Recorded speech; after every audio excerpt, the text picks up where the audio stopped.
Good morning and welcome to Community Development Block Grant Advisory Committee meeting of February 22nd. Roll call, please.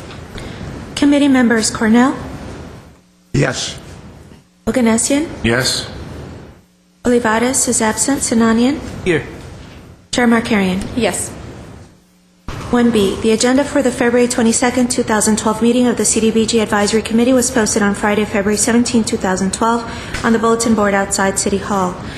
Item 2, minutes. 2A, minutes of the February 17, 2012 CDBG Advisory Committee meeting are unavailable. Item 3, reports. 3A, report by Director of Community Services and Parks. Next item. Yes, Madam Chair, this is an agenda item that we reserve to recap from the last meeting or to report on any follow-up items. At this time, I do not have anything to follow up on, so no report. Thank you. Item 3B, receive report and presentation on fiscal year 2011-12 pre-designated city capital improvement projects.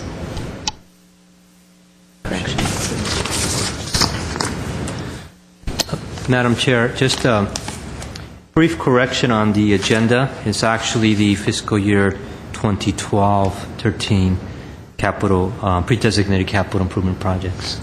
It's just a typo on the agenda. Thank you. We'll make that correction.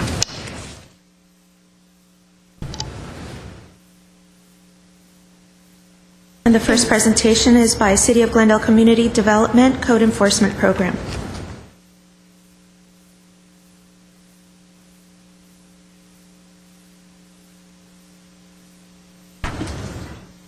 Good morning again, Chair Markari and members of the CDBG Advisory Board. My name is Sam Engel. I am the Neighborhood Services Administrator for the Community Development Department. I'm here to give you a little bit of an update of what's going on with past years of our code enforcement program, which has been funded by the CDBG program, and what our projection is for next year. To assist me with that, I'd like to introduce John Brownell. Mr. Brownell is a Senior Neighborhood Services Supervisor, and he's responsible for all of our field operations, including our code enforcement program, neighborhood problem solving, all of the right-of-way stuff, graffiti removal, all of the things that really are quality of life issues in our neighborhoods. Just as a matter of background, just as I cover for you, is that the code enforcement program is one of the original programs funded by Community Development Block Grant, predates me with the city. I think it goes back even as far as Jess Duran has been with the city, so that's an awfully long time. Over the course of the years, we have really done a remarkable job as a city in dealing with some of the original stated goals of the Federal Community Development Block Grant program with the specific direction of the eradication of slums and blight. One of the most direct tools for doing that has been this code enforcement program that's been around for many years. This next year, we submitted an original proposal for $420,000, which would have been a retread of our previous year's proposal and a continuation of the same level of funding. Recognizing that the block grant program has been reduced somewhat, our allocation has been reduced to $396,000. With that money, we will be serving those census tracts that are CDBG eligible in the southern portion of the city. If you can imagine drawing a line across Broadway, and then when you get over towards this side of town, extending kind of a diagonal up towards where the 134 freeway exits into Eagle Rock. Those are the areas that we're going to be serving with this money. We will be providing augmented code enforcement staffing in that area. When I say that, it augments the money that the city currently provides for code enforcement out of either their general fund or the low and moderate income housing fund. The clients that we serve are the people that live in those neighborhoods, which are the most dense neighborhoods in town. And, of course, we also have the geographic eligibility because they are in the CDBG eligible neighborhoods. Primarily, the work that is done is when code enforcement, let me back up a little bit. Our code enforcement program is a consolidated operation, and our officers are responsible for dealing with housing enforcement, basic housing habitability standards, which are state standards. We enforce the city's zoning standards, which have to do with the use of land. That's a local standard. Our staff does that. And then all the local municipal ordinances that our council may have enacted that are unique to the city of Glendale. We're a consolidated operation, and our officers do all of those things. If you have businesses in other areas of town, or I'm sorry, other communities in Southern California, it would be very likely that you would have a housing staff, you'd have a zoning inspection staff, and then you'd have an environmental inspection staff. In Glendale, that's consolidated in neighborhood services. The second part of this is that our council's provided some really interesting direction for us, and it plays out in how we do our jobs. First, we have a general policy that our goal is to gain compliance rather than to act punitively. And that has worked very well for our city. So our citizens expect that we're going to work with them to help them understand what's expected of them, and then work with them to gain compliance. In fact, over the course of time in our enforcement programs, everybody ultimately complies, but the better part of that is everybody ultimately understands why compliance is important, which results in long-term compliance and kind of a sustained effort at what the improvement of our neighborhoods would result in. With that, you have a copy of our program and proposal. You've had copies, I assume, of our previous year's activities up to this point. A couple of things I think I would point out this year, and John may want to add a couple of things on this. Over the course of time, we've really kind of done exactly what the block grant program was supposed to do. And the types of things that we were doing 15 years ago, 10 years ago, and 5 years ago have changed incrementally over time. 15 years ago, we were truly dealing with conditions of property that would be you would look at this and say, this just isn't Glendale. And without saying that they were I won't use any of the words, but they were definitely substandard properties, and a number of the things resulted in demolitions at that time. We're beyond that at this point, and as we've progressed over time, we're really now dealing with those absolute kind of fine-tuning of those things, actually seeing the direct result. You can drive in our neighborhoods that are CDBG eligible and see that the standards that the residents of those neighborhoods expect are very similar to what you'd see anywhere else in town, and that is the true success of the program. John asked me to remind you that our code enforcement staff is out every day, Monday through Saturday, and any of you that would like to go out and actually see what our inspectors see day to day, you're welcome to do a ride along. You could pop in any day. You don't need to tell us ahead of time. Just come in and we'll send you out if you would like to go see what they see as the funding body that funds that part of our operation that's in Southern Glendale. It's enlightening and kind of see how they go about doing their jobs. With that, that's my presentation, and see if you have any questions for either John or I. Thank you. Any questions? I'll take a crack at you, Sam, here. You had a substantial reduction here from what the original funding was for you due to the cut, in HUD funding. Is this going to impact any of your enforcements by the reduced funding here? Yes, it will. And we're rolling it into the reductions that we'll be taking in the low, moderate housing fund, and the reduction we took last year in the general fund. It's the nature of where we are at this point. Funding is reduced all over town, all over the country, and we recognize we got to live within the budget, and that may be a reduction of services, as much as you're dealing with on everything you're dealing with. Certainly, if you end up with money that you could reprogram, I'd like to see it built back up as long as it could be. That's a decision up to you. Mm-hmm. There's a reduction from 420 down to 396. Like I say, our plan is to absorb that into as well as the cuts we're taking with the low mod housing fund, and saying, here's what the overall impact is with a slight reduction in CDBG funds and with a significant reduction in the low and moderate income housing funds, and see where the direction, see the direction we get from our city council at that point. Thank you, Mr. Cornell. My question is about the non-eligible neighborhood. How are they being funded? I know that the eligible neighborhood is being funded by CDBG. How about the non-eligible? Let me start off and say we use CDBG money exclusively in the targeted census tracts.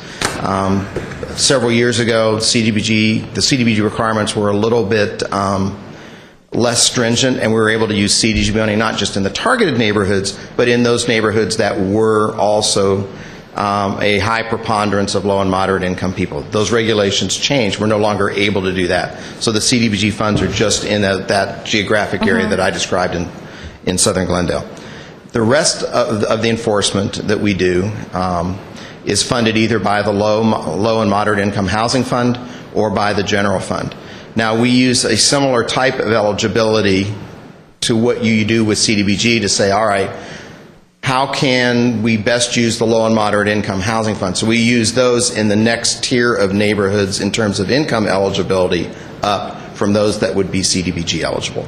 And then where we use the general fund and the city's general revenue funds for code enforcement are in those neighborhoods that wouldn't even have a low and moderate eligibility or a moderate income eligibility, and that's where the city's general fund is. And without going into where those are, because I'm not going to do that here, but that's generally our strategy. If we can use CDBG where the need is greatest, because that's what it's for, and then the low mod where the need may be less great, and then general fund with whatever's left over. And that's kind of our strategy with that, using your model, actually. Thank you. Any other questions? Thank you. All right, thank you. And the next presentation is by City of Glendale Community Services and Parks Palmer Park Improvement Project.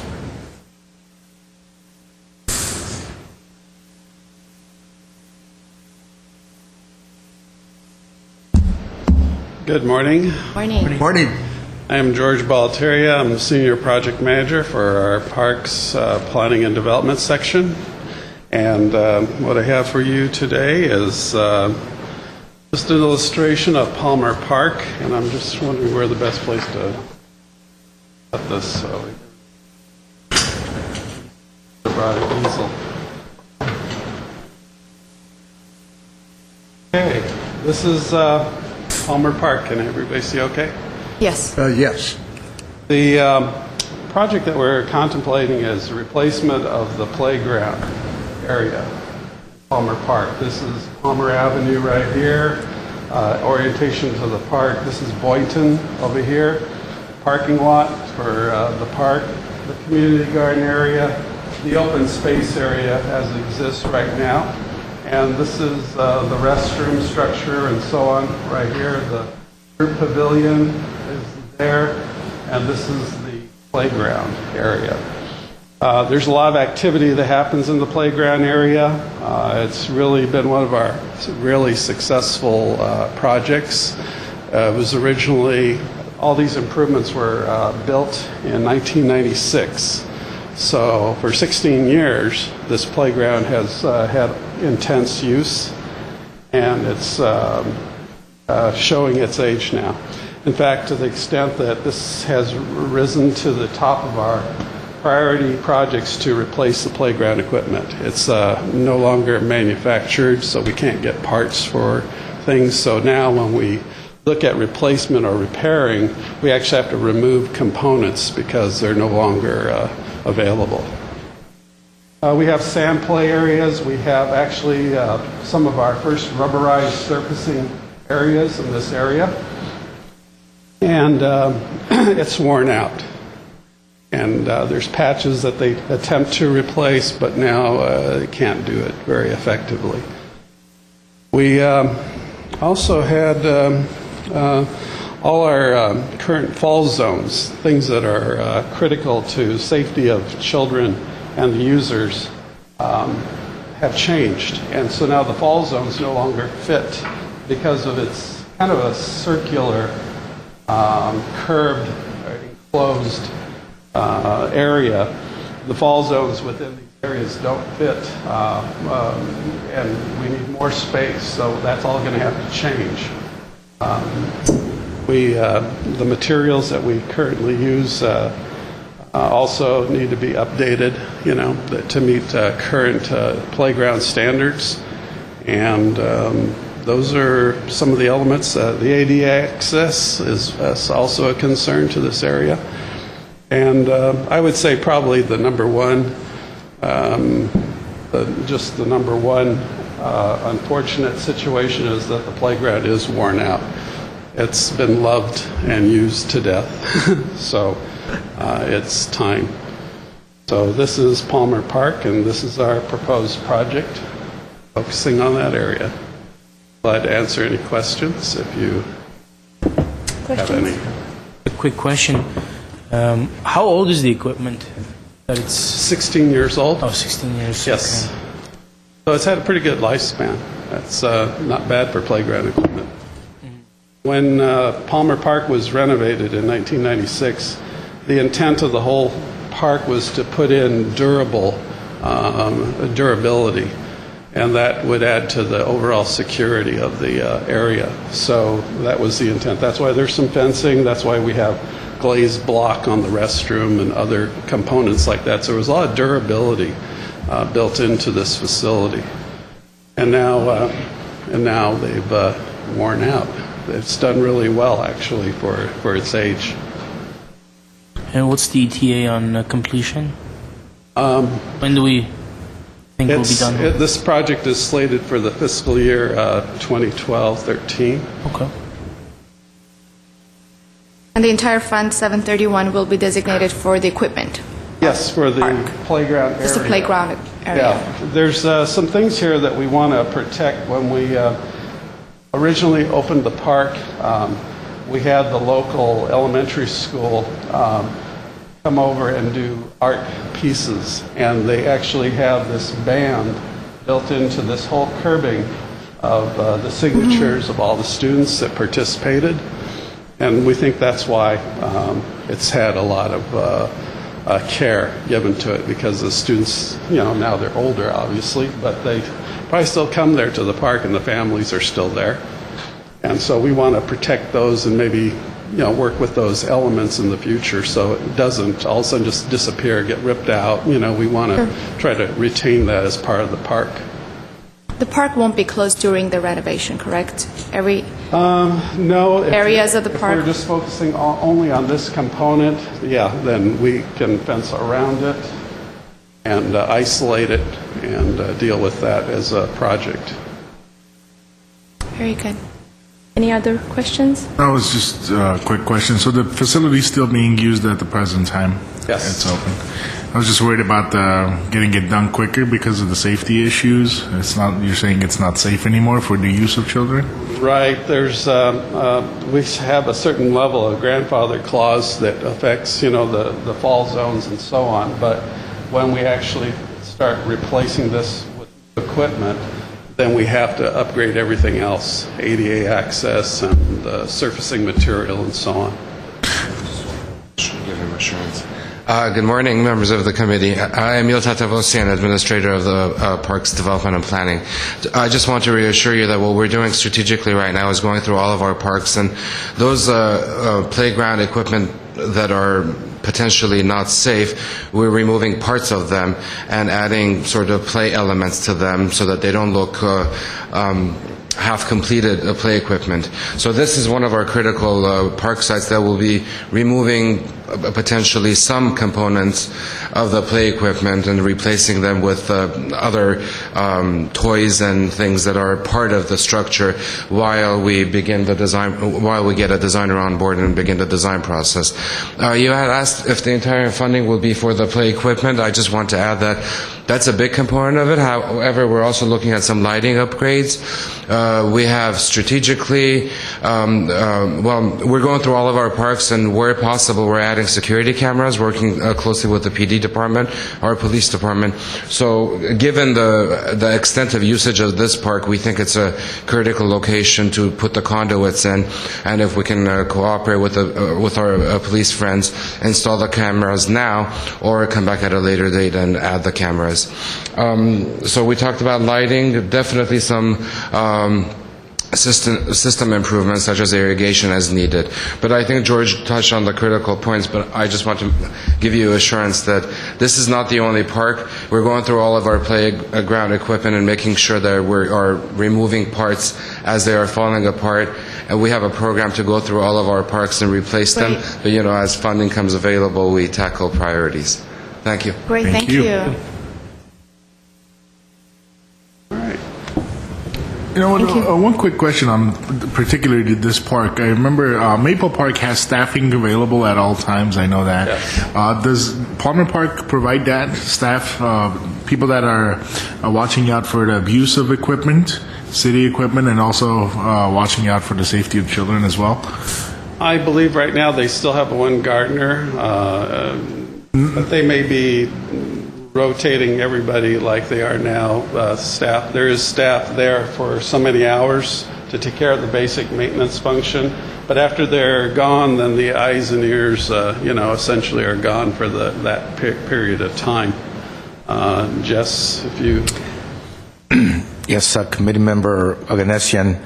Palmer Park, unlike Maple Park, does not have recreation staff. We don't have a community building, and we don't do programming. Yeah, yes, and the gardeners out of 34, 35 landscape maintenance staff, about 10 are assigned to parks full time, and about 24, 25 would be on a route. And Palmer Park is one of those parks that receive service on a route. So our gardeners are typically assigned to larger parks like Verdugo and Brand, but Maple Park and Palmer Park and the neighborhood parks have staff en route. Okay. Is there an appreciable difference in the wear and tear at those parks that don't have staff assigned to compared to those that do? Committee Member Sinanian, as it relates to the wear and tear of the equipment and the buildings, there's probably no marked difference whether there's staff on site or not. I think it boils down to the number of persons using the facilities. And as you know, Palmer Park and Maple Park are in our densest neighborhoods in Glendale, and so the use is very intense. And so the parks do get worn out and beat up. And as Mr. Balteria alluded to, our play equipment, when there are parts or components that break, we do our best to modify them if we have to make sure that they are safe, or we will take them out of commission until we're able to get new components. And so we're doing a study now, reassessing and reevaluating all of our playgrounds at all of our parks. You mentioned in the revision about irrigation.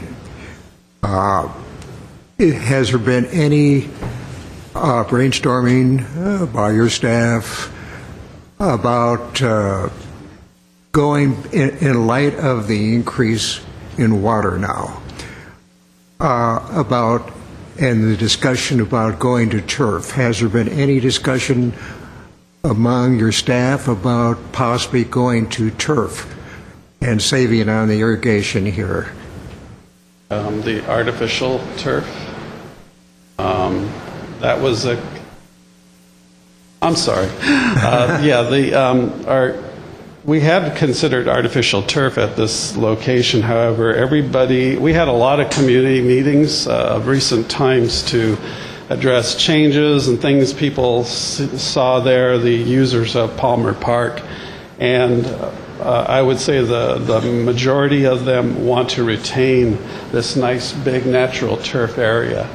Now, when we do look at irrigation, we do comply with the water conservation ordinance in the city, so that changes the type of heads that we use. So they're all going to be conserving a lot more water than we normally would if we had in 1996. We used great big rotors to irrigate all this area, so they put out a lot of water, and they're really slow. The new irrigation and the controllers that we're using now are really efficient, and they put down smaller streams for periods of time, and we can go back and reprogram it to actually do a couple cycles if we want to. But it puts down water more efficiently, and it doesn't just get the runoff that we would typically have. But we did look at that, and like I said, the community really loves that turf area there.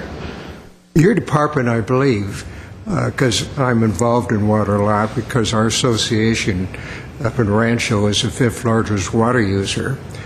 And we've been trying to get recycled water now since 1998, and we're still trying. Does your parks in your irrigation end use recycled water? Yes, a lot of our parks use recycled water. Unfortunately, in the Palmer area, we don't have a source to tap into that, so we're using domestic water here. However, in a lot of our other parks, we are using recycled. I think we're one of the biggest recycled water users in the city. So we are, wherever possible. In fact, one of our new mini parks that we're looking at, our Maryland mini park, which will be coming on, going out to bid this year soon, we're going to be using recycled water for that one as well. So wherever we can. Okay. Guess we don't have any further questions. Okay, well, Thank thank you you very so much. much. Thank you. Pleasure talking to you. Great. All right, next item. Do we have the Chair next? Markarian, next we have the interviews. We are running ahead of schedule. The first one is scheduled for 9 a.m., and I don't see Neighborhood Legal Services here. You could potentially Take our break maybe next? either take a break or go to other business, item 5, whatever Okay. you would like to do. Let's go to the other business. Okay, item 5, other business. We have no other business? Yes, Mr. Duran. Madam Mayor, I'm sorry, Madam Chair and committee members, if I may, as most people watching this meeting know, last Friday the advisory committee took to task to completing their interviews for all of the applicants for CDBG social service funding, and to deliberate and develop funding recommendations. And it's always difficult. It was especially difficult this year because of the severe cuts to the CDBG program and the funding from HUD. And it seems like we ended in a flurry. We did complete a plan, a funding plan, and the funding recommendations. There are 2 funding recommendations, however, that staff would like the committee to reconsider, and so staff would like to request that we hold one more special meeting, hopefully next week if the schedules accommodate it, and revisit 2 particular recommendations, and then finalize our funding recommendations and publish them and conduct our public hearing and then make our report to the City Council. So if it's okay with you, Madam Chair, we'd like to go ahead. I think that's okay, because it was a very difficult task last Friday and the time was very limited, and we would like to revisit those few areas, and I would suggest that we go ahead and put that in our agenda. Maybe request a special meeting next week, and we'll check the schedules for everyone. Thank you, Madam Chair. And since we have time, there's one other thing I would like to point out, and that is we are very fortunate. Last Friday we talked about the 35% cut in funding that we received from HUD, and had a severe impact on the social service programs and our ability to fund the number of social service programs that we are used to. Fortunately, that 35% cut was not as significant on the capital improvement projects because we had approximately $400,000 from previous years closed out projects that we're able to reprogram and bring forward to the 12-13 year. Otherwise, what we would be looking at would be proposed allocation for code enforcement rather than $396,000 that would have been would have been $196,000 for Palmer Park rather than having $731,000. We would have only had $531,000. A big chunk of those funds that we're able to reprogram and carry forward was funding that was allocated to our first payment on our new HUD loan for the Path to Chief project, which because it closed later than expected, those funds were not needed until next year. So we're able to free up that money and bring it forward. Next year, I'm sure we're not going to have that luxury. Right. And so next year we can anticipate that the capital improvement funding category will be as impacted as a social service category was this year. So something else to look forward to for next year. Thank you. If I understood that correctly, even if the funding levels for next year keep to the levels of this year, we will be as severely impacted on CIP projects as we were on social, unless obviously funding goes up, which probably isn't going to happen. Probably not. Okay, thank you. Okay. So with that, Madam Chair, if you'd like, we could take a 10-minute recess. A minute recess. Okay. Thank you. We'll be back at 9 o'clock.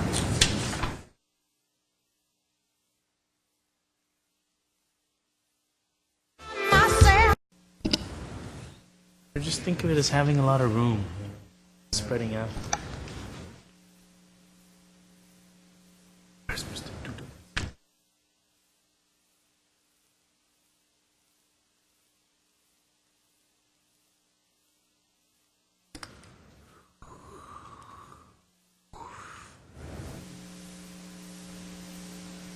We're back on.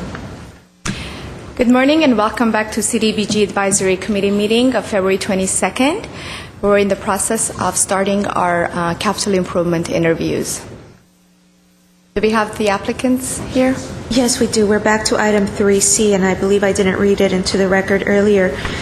Review proposal evaluation process and interview and deliberation protocol. Oh, no, I'm sorry. That was 4A. Conduct interviews with nonprofit capital improvement applicants and deliberate and approve funding recommendations. That's item 4A. The first interview is Neighborhood Legal Services of LA County, Replacement and Windows Efficiency Project.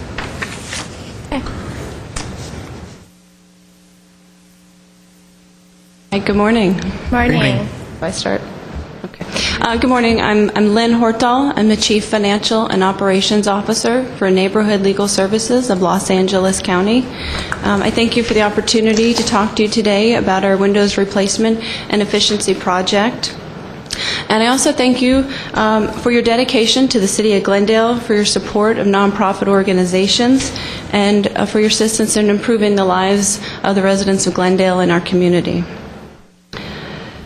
Neighborhood Legal Services was founded in 1965. We provide free legal services to the poor of Los Angeles County. We provide civil legal services, so they range from assisting individuals with domestic violence to helping individuals stay in their homes, either through eviction defense. We've been on the forefront of helping individuals in foreclosure, loan modifications, and principal reduction. We also help individuals obtain benefits, maintain health insurance, assistance with medical debt, navigating the insurance system, obtaining CalWorks food stamps, with the CalFresh program, and helping individuals with workers' rights issues, proper pay in terms of overtime, meals, breaks, things of that nature, and helping low-income individuals receive the Earned Income Tax Credit by assisting them with their tax returns. Since 2003, we've been headquartered here in Glendale, so almost a decade now. We purchased the 1928 Art Deco building on the corner of on Adams and Chevy Chase Drive. You may be familiar with that. We lease a portion of that building to the city of Glendale for a satellite library connection. In your packet is a picture of the building that we're talking about here today. We've had several projects with you all in the past. One project that's currently ongoing was originally a parking lot improvement project, and you may remember me from about a year ago. Can't forget you. Probably not. So we had restructured that project. We had some concerns with our roof. We had some major damage to the drains of our roof, and so I'm talking specifically about the two-story building on Chevy Chase Drive. So the upper floor is our administrative office, and that's where we had some problems with our roof. And that project is underway. It should be complete in just a few days, and we're coming in under budget to fix that roof, and we should be saving you all about $35,000 that can go back into the pot and allocate it however your policies allow you to allocate those funds. But today, specifically, we're talking about the same building. Again, it's our administrative office. The library is below us, and our program office is next door. Our program office, we've served over 3,600 Glendale residents in 2011. And in the 6 years that we've been working in our service payback, we have provided over 11,000 residents with assistance through our legal services. And so we're glad to continue to provide those services to the residents of Glendale. When we purchased the building, and as we've been renovating the building, we've consulted many individuals with our assistance in renovating the building and making sure that we have some efficiencies in place. Our local architects here, Osborne Architects here in Glendale, have been assisting us since the purchase of the building. We've also been working with the Historic Preservation and Urban Design Program with Mr. Jay Platt to incorporate the historic nature and the look and the feel of the building and to keep those same aesthetics as we make our renovations. And we've been working with the Glendale Water and Power, the Smart Business Program, to implement energy efficiencies and specifically sound conservation, which is what the two items that we're really striving for with this windows replacement project. The goal for the project is to secure our building from the natural element and the environment, to reduce energy and electrical costs, and to improve energy efficiencies, and to maintain that historic look and feel of the building. The proposal in front of you is for almost $96,500. I understand that's a significant amount of money, and the pot is continually shrinking. As a nonprofit, I certainly, as the operation officer for a nonprofit, I certainly understand the limited amount of funding that is out there, both for nonprofits, for social services, and more specifically for administration and for improvements within a building. So opportunities like this, they don't come along often, and so any assistance from you all is greatly appreciated. The idea behind the project is to replace the 17 windows. They are single-pane windows. There's absolutely no energy efficiency in the windows. There's no sound conservation. We're on a very busy street, Chevy Chase and Adams, and of course we have all the school traffic as well as the library traffic, and plus our own patron traffic. And it's very noisy, it's very loud, and we really get no energy savings from the heating and the cold and the rain. The idea is to install steel frame windows. The original building had steel frame windows. Several years ago, prior owners, not us, they replaced the original windows, and they're sort of a hybrid mix of aluminum, which is a much cheaper, less resilient frame, versus the steel frames that are much more resilient and last at least 100 years, if not longer. So if you could sort of weigh that into the cost of the project, this is something that's going to last for a number of years. And then we would be installing low-E glass panes. They are the top of the line in terms of energy efficiency and keeping out sound and maintaining energy efficiencies within the building. Our project, I believe, is environmentally conscious, not only in the materials that we have chosen. Through Hope's Windows, they're renowned for using recycled products and for being on top of the Environmental Protection Agency standards, and for using materials that are environmentally friendly. In addition, the project is also very obviously energy conscious in terms of electrical and cost savings. Again, we're trying to maintain the historic look and feel of the building, and our goal is to continue to protect the building and the patrons that utilize our services. So that's our project, and I'm happy to go into more detail or less detail for whatever questions you all may have. Great, thank you. I think you had a very good presentation, and the packet is very good put together. I'll start with Mr. Cornell. Do you have any questions? Yes, very good. Nice to have you. I wanted to ask you from last year where we funded you on the roofing. Is that completed now? It is actually underway right now. Our roof is exposed, and they're actually starting they fixed all the drains, and they're actually installing the roof today. They're starting the installation of the roof today. It should be complete in another 7 business days, and then a matter of paperwork. So I think within the next 2 weeks, it should be completely wrapped up. The hybrid window, I see there's 17 of them. Was this the recommendation of your architect, Osborne, to have this particular type for the reasons you indicated as far as the soundproofing, the heating, cooling, and so on? I see it's a little bit more cost effective as far as what your cost is of a regular window, but I take it this is the reason you have this type of window is for that purpose that you reiterated. Is that one of the reasons you have this type of window? And is this just for the second floor, or is this also for your first story? Excellent question. So the steel frame windows, again, the building was originally installed with steel frame windows. Our architects do indeed recommend that we maintain steel frame windows, which we do not completely have now. The Historic Society has also recommended retaining steel frame windows, and in talking with the City of Glendale, with their savings department, they recommend the best in terms of energy efficiencies is steel frame windows as well. So you have to weigh that with the cost, but it's what they recommend, and it'll be in for a long time, and I won't have to touch them again. On your projects, when you do go out on the bidding process, does your architect handle this, or do you work with the staff here at CDBG on getting your bids out? The bid process is on myself and working with the staff as well. The architect will help me in terms of the design and the specific exhibits within the contract, but the actual bid process would go through myself. And I have a significant amount of experience in that regard. We've renovated the entire building, as well as we have 2 other program offices, and I've been the key player in instrumenting those buildings in renovation projects for those buildings as well.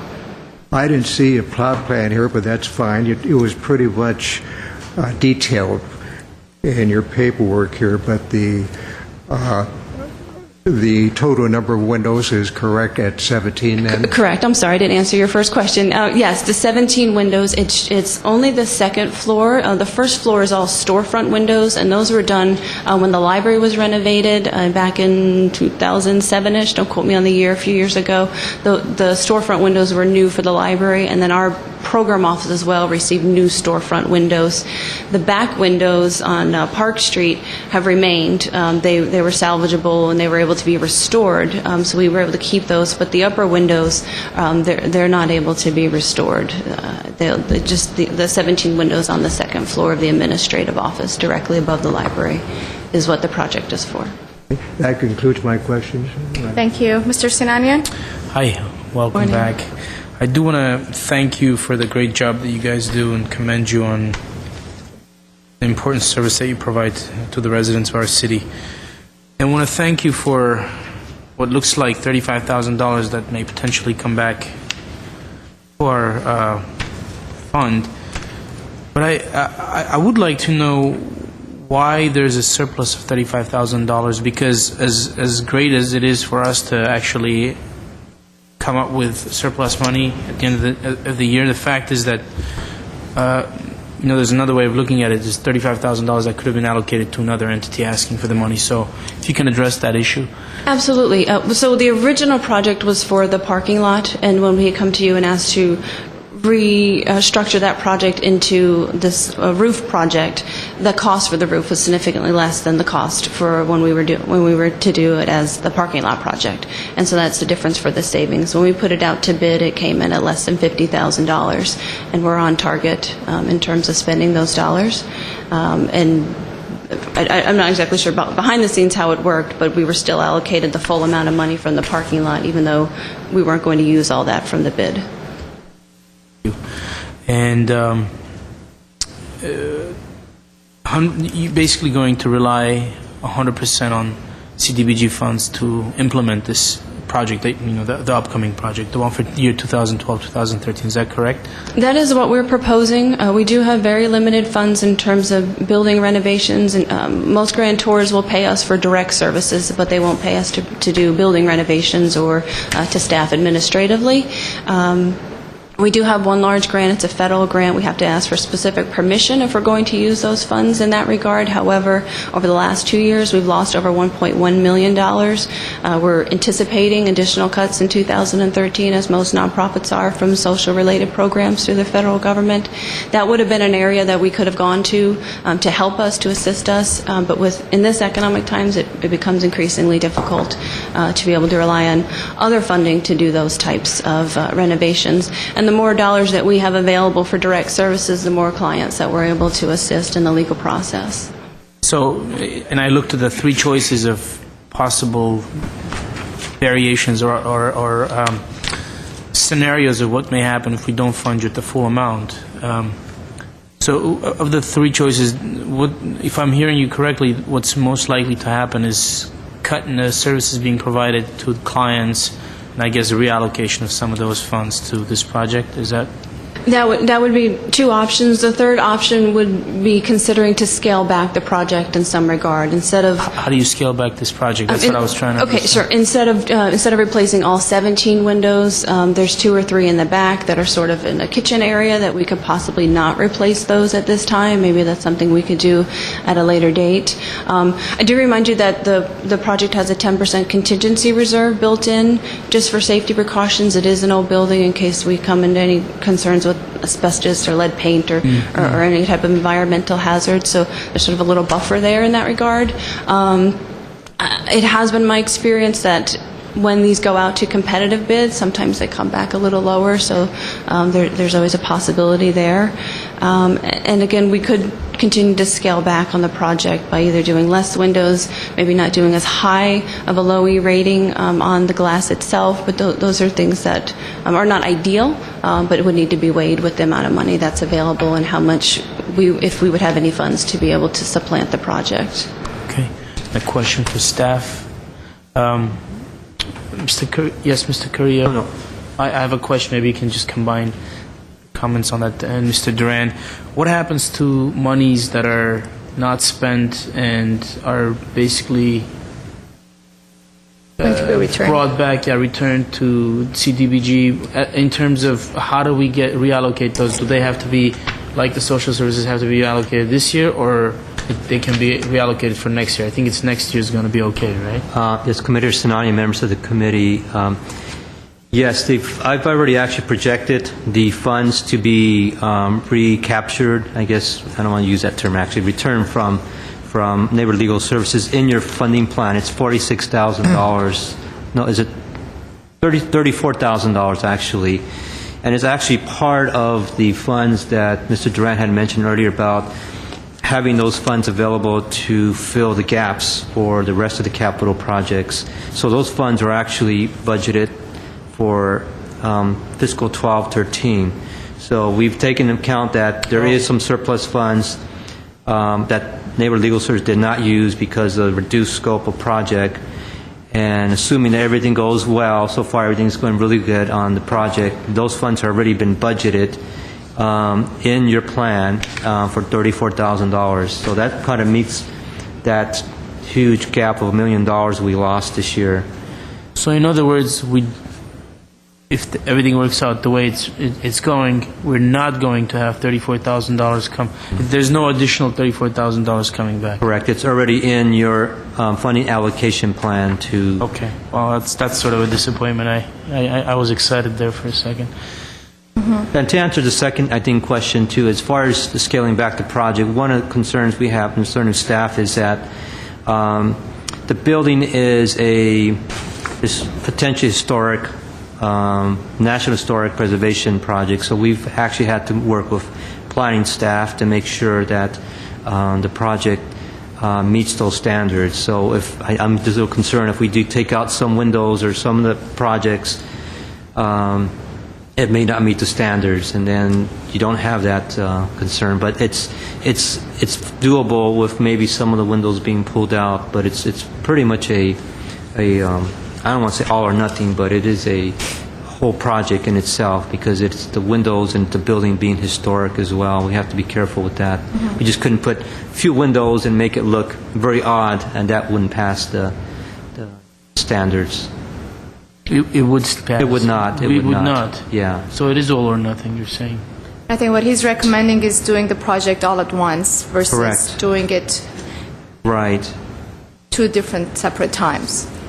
If I could add to that, I would most definitely say we would want all the windows that are visible from To all look the streets the to same. all be uniform and to be the same. That would be ideal. Do we have a gauge? I mean, maybe I'm getting ahead of myself, but do we have a gauge of, how much money would be saved if all the front windows were kept as recommended and the whatever? I mean, it's hard to monetize these things as we start considering the actual numbers. So do we know? Well, I guess we can base it on your proposal, what the windows cost on each one. I think it would be a little difficult to pull out windows in that regard, especially because of the labor and the savings that are built into doing them all at one time versus just possibly not doing 2 large windows and 2 bathroom windows is essentially what we're talking about here. Did you say that you're still in the process of the bidding, or is it complete? The roof project? Yeah. The roof project is underway right now. No, the bidding. For the windows. With the window. Windows. We have the windows. We have not Started. No, we don't have the So funding. you're waiting for the... No, this is just as preliminary work. And As it we have goes. done a lot of work, though. We've met with general contractors, people that actually install windows, not just the salesmen, as to really how they're going to be able to do this in an old building of our nature. Okay. And my question, Mr. Correa, I'm looking at the summary list for year 12 and 13, and it says current funding 0. This form? Correct. The funding that they have received for Naval Legal Services is not from this current year. It's actually 2 years old. I 2 believe years it's fiscal old. year 10, 11, I believe. 10, 11, It was yes. $81,000. Okay, and Out of because that- it was a transfer, it's not listed here. Right. It was Okay, 10, so it must be the 11. roof. They requested an extension to pursue the project. I believe it was $81,000. Their roofing came at $46,000, I believe. Correct. And approximately $34,000 is being returned. Okay. I have a follow-up on that. What happened to the parking lot project? It was canceled, I guess, right? That was the change of scope from the parking lot So change scope. it to is the roof. way it was. Correct. We have made no renovations to the parking Okay, I'm lot. just curious. Thank you. It's something I still want to do, but funding would have to be a factor. Thank you. Mr. Oganessian? No, just a quick question here. Osborne is the same company you use all the time? I'm sorry for this. Yeah, since we've headquartered in Glendale since 2003, we've been utilizing them for all our architectural services for this building.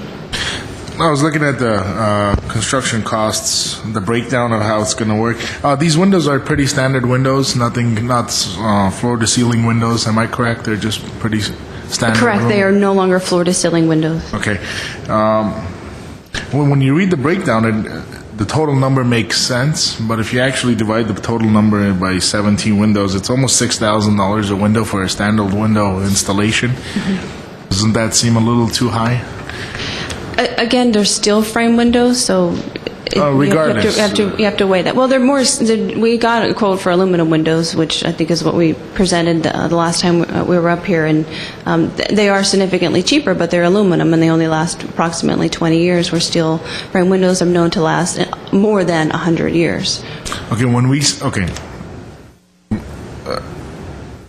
we're saying it lasts a 20-year span, how significantly difference is the how much difference is the cost on these windows? For example, these are steel windows. You gave us a $96,000 quote. If we went with aluminum, how much would it be?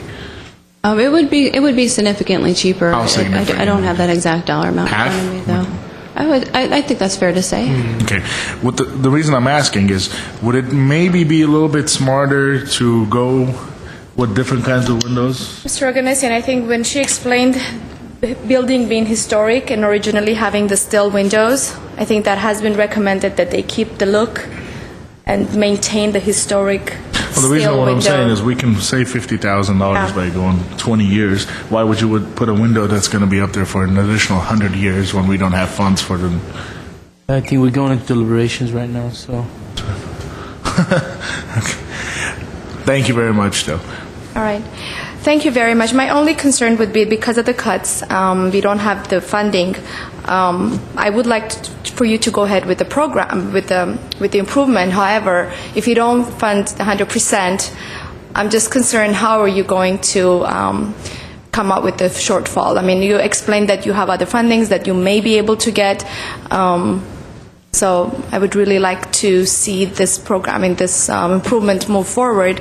And I'm hoping that you'll be able to maintain and receive some fundings. Is that something? I mean, it's certainly something we continue to explore. Our 2013 budget is obviously still up and being reviewed, and it's something that our finance committee would need to be involved in terms of whether we're going to utilize direct service money and utilize that in a fashion for a building improvement project. Again, we understand that there's limited funds, and if we need to find some way to get some additional funding, whether we need to do a capital campaign of some sort, it could take additional time. It may take a little longer for us to be able to complete the project, but we'll work whatever is available to us. I have a quick follow-up here, Madam Chair. It just came to me when Mr. Carrillo was giving his remarks. Is the building that you're leasing now, is that registered as a historic building? We own the building. It is not registered as a historic building, but we own the building. Oh, you own the building? We own the building, yeah. The city leases the library from us. Okay. That's the building that we're... Is it a historic registered here? It is not registered historic, no. Okay. Thank you. Thank you. Thank you.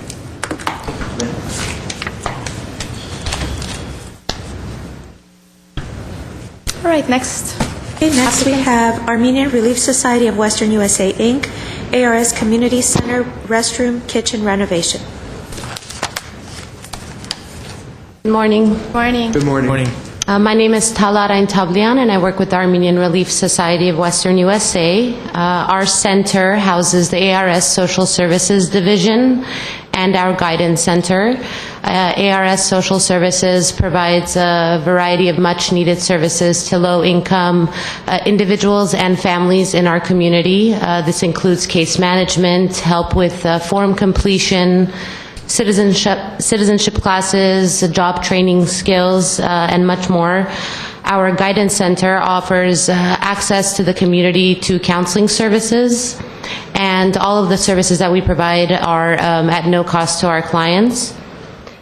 Our CDBG funding request is to repair and improve our 3 public and 1 staff restroom in our building, as well as our 2 kitchen facilities. We have 1 main kitchen and 1 staff kitchen. We experience a multitude of problems in all the facilities I just mentioned. Our restrooms experience clogging of toilets, overflows. Damage can be seen to our ceiling fixtures and flooring as a result of water leakage. It seems that the piping is inadequate to meet the center's current population usage because Our clientele continues to increase year after year. Some of the similar problems could be seen in our kitchens, especially with regard to the damage to the ceiling fixtures and to the flooring.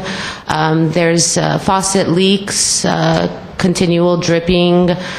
Mildew could be seen around and underneath our sink areas, damage to the cabinetry, again, as a result of the leakage.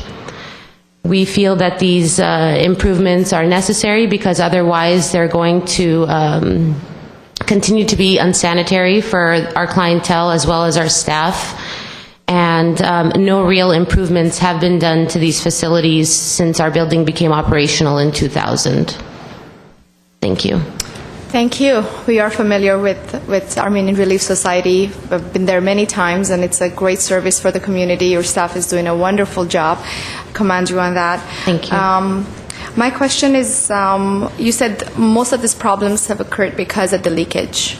And I think last year we funded some dollars for the roof repair. Yes. Has that been completed? That is actually underway. That project, actually, this afternoon at 2:30 is our mandatory pre-bid job walk. 3 weeks from this date, will be the deadline to accept the sealed bids from our bidders for that roof project. Yeah. And the building you said is only, 10, 11 years old? Approximately 12 years old. 12 years old? Yes. Considering how new the building is, I think you've had many issues with the roof and now with the bathrooms. And I think some of the problems can also be attributed to poor previous workmanship, and then the interior problems are, like you said, attributed in some part to the leakage from the roof also. Okay. All right, I will start with Mr. Sinanian. Would you like to start with your questions? Thank you. Yes. One of the weaknesses that was indicated in staff comments was the fact that the balance of the funds necessary for the completion of the project was not included in the packet, and I see that you've supplemented it. When you're referring to private donors, are you going to actually go out and look for people to contribute funds? Well, we have donors who do regularly contribute to our programs and services. We consider it more of a last resort to approach them because we prefer to approach them for the services we do provide locally at no cost. So they would be existing donors, yes. And the estimate of how much money you can raise at the annual gala, is that based on prior years? Previous years, we've held this annual event in the past, so we anticipate an income of $15,000 to $18,000, as I noted in the response. And if we were to fund anything less than the amount that you're requesting, that would probably necessitate having to reach out and generate more donations. I mean, is that something you'll be able to accomplish? Because given the big picture, it's going to be very hard for us to match everyone's request, to be honest. Yeah, I understand. I think we'd have to explore new avenues for fundraising options. Like I said, the events we do hold, we like it to benefit specific projects, but if need be, proceeds would benefit this project for the improvements. I think the help from the city at least would help us gain a final solution to these problems, as opposed to something more temporary, like we've been experiencing as we encounter the conditions here. Okay, thank you. Mr. Oganessian? Sure. I mean, have you guys considered maybe doing some of the work this year and then? I'm sorry? Have you you have 2 kitchen facilities and 3 public bathrooms and 1 staff bathroom? Am I correct?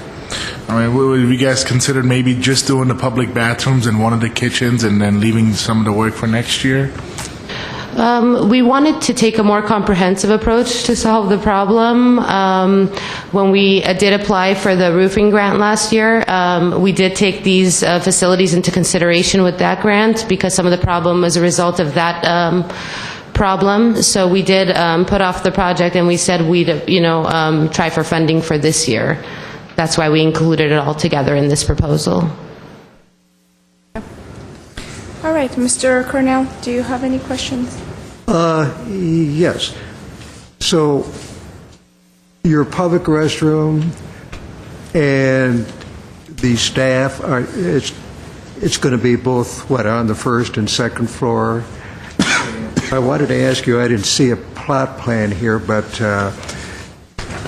being that you're going to have the kitchen and your bathrooms, is there going to be any cabinet work done? Yes, there will be cabinet work because there's been some damage, water damage to the cabinetry as well. In terms of the restroom facilities, we have both two public restrooms on the second floor, one public restroom on the first level, and the staff restroom is also on the first level. Okay, that takes my question. I have a follow-up. Mr. Sinanian. The original building that you're in, was it originally purchased? Was it built by ARS, and was it built with the CDBG funds? I'd have to double check that with our administration. So it was. It seems it was not CDBG funding, no. Okay, that's all. Yeah, but I think it was not purchased, it was built, as I can remember. It was Yes. built, yeah. All right, thank you very much. Thank you. I think we don't have any further. Thank you for your time. Thank you. Thank you. I would like to remind everyone to fill out the evaluation forms, please.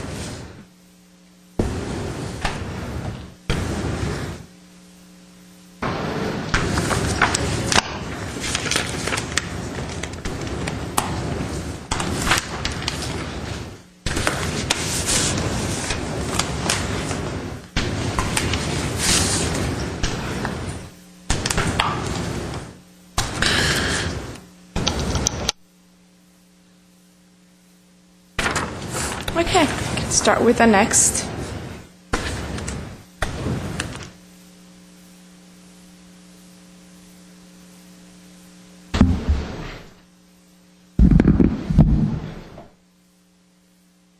You ready? Yes, please. Right. Well, good morning. I think we need to call your organization first.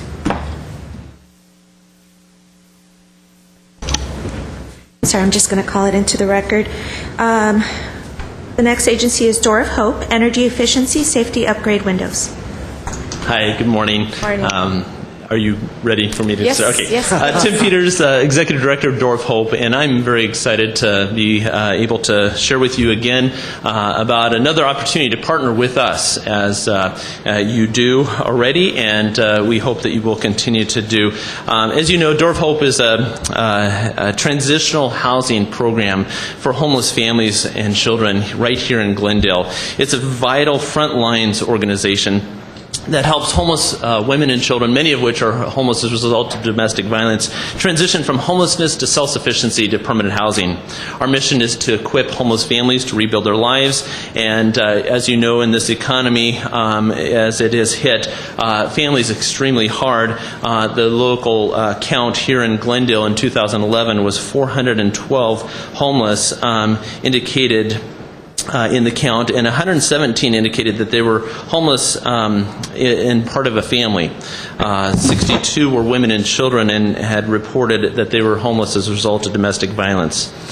Door of Hope took over the Glendale Transitional Housing Program in 2009. One of the very first things that we did was to develop a preventative maintenance schedule that lists of improvements that are necessary to operate this program long term. One of the first things that we identified as a priority was the windows, in which we are currently asking funding for, which are unsafe and extremely inefficient. The windows replacement was the very first CDBG request that we had submitted here in Glendale. As you recall, the Commission agreed and was able to fund that in 2010. And as we proceeded through the process of permits and through the City of Glendale, we came across a few requirements in order to do the windows, and one of which was to be able to have wired-in smoke detectors, of which were seemed like a simple project. We had currently we use battery-operated ones. And as we began to look into the wiring of the smoke detectors, it became a very huge electrical project, of which last year we were able to request funding, and we were able to reallocate the windows of funding in addition to additional funding for the electrical upgrade project, which is currently underway, and I'm excited to report that we have done all the due diligence and we have all the specs for the bid process, in which we hope to be able to go out in the next few weeks. And I'm going to have Richard Dell come up in just a minute to be able to explain more about that process. But I want to first just let you know that we are desperately in need to complete these windows project for the women and children in Dorf Hope Glendale, as it is a safety issue. And as they come to us to rebuild their lives, escaping domestic violence, our windows are unsafe. They're also not efficient, and the screens are missing, and as you can see on the pictures that we have there that I've just handed out, they're in desperate need of repair, even for the community to be able to see the facility in a positive light. The capital project will not only lower our utility bills indefinitely, but provide a safety by being able to lock the unlockable windows and spruce up the neighborhood, but it's also perfectly fit for the city's priority for energy efficiency, greening, and lowering the overall carbon footprint. We estimate that we'll save about 38% on our energy bills by replacing the windows, and our precious operating funds. It will help those, as well as the precious operating funds that we do have would not be able to help us with the Windows project. I realize you have very little money this year for the applicants, but I want to just emphasize that as you make this difficult decision, that this is a vital safety net, Frontlines Glendale organization, and this funding, this project, will yield years of hundreds and possibly thousands of children and families that lives will be restored. You'll also note in our proposal that we are being very effective with every dollar spent, and with this project replacing 127 windows, we are going to have a very efficient cost per window. We're covering additional expenses like an architect, as well as other expenses. And at this point, I would like to actually invite a very Glendale-renowned architect, of which we're very, very blessed to have Richard Dell of MDM Architects to be here as well to tell you more about the technical side of the Windows replacement project. Thank you, Tim. Renowned, I'm not sure about that. Good morning, Madam Chair, members of the committee. Thank you very much for entertaining our proposal today. As you know, you have been very gracious in allowing Adore Hope to get to this point. We had to take a step backwards, as Tim talked about, in terms of the electrical system, and quite frankly, that was a major step backwards. We had to replace the entire electrical system to provide hardwiring for the smoke detectors and the fire alarm system. That was a mandatory requirement by the fire department to allow us to replace the windows. More purposely, this building was built in 1929, and the building was placed too close to the property line. We can't do that today. And in order to mitigate those windows, which really can't even be there, the fire department came up with an idea that if we hardwire a fire alarm system in, change the smoke detector system, do all that, they would allow us to replace these windows, these 127 windows, of about 25% of them on this rear property line. That is, they're illegal, basically. You couldn't do that today. So we took a major step backwards. We're in the process now of going out to bid. We're finalizing the specifications with the city, and we're going out to bid hopefully in the next couple of weeks to get the electrical work done. This particular program, as you can see from the photographs, there's 127 windows that we're replacing. They're going to be vinyl. They're relatively green. They're low E double pane. And most importantly, as you can see, they really present a security problem. Most of them can't be locked. They're aluminum. They were replaced, I believe, in the late 70s. They're not the original windows. Now, working with the design review and planning department, building department, and fire department, they've allowed us to replace these windows. We're going to keep the frame of the window that's there, the sash and the frame, and put in and insert brown windows. Again, for design review purposes, we want to make the building go back to original intent. It is not a registered historical building, although it was built in 1929. It provides, there are 16 units in this and roughly about 48 people, moms and their children living in here. The next step, as you read in the proposal, is that we've worked with the window company to design the windows so they look like they were old windows, double hung windows, so they have some authenticity to it. Most importantly, though, the windows that are going into the living room are designed with a knockout panel so we can put an air conditioning unit in the next phase of the work. These 16 units barely have heating. They just got their heating system back up, antiquated, but they're operational, and we are trying to get air conditioning into the building. We've worked with design review to allow us to put a through window unit, so these new vinyl windows for the living room will provide the ability for us to put in an air conditioning system. It's in the package, a through window, so we get these residents, their moms and the kids, with air conditioning during the summer. So it's a long process, and we're trying to make these units as livable as possible.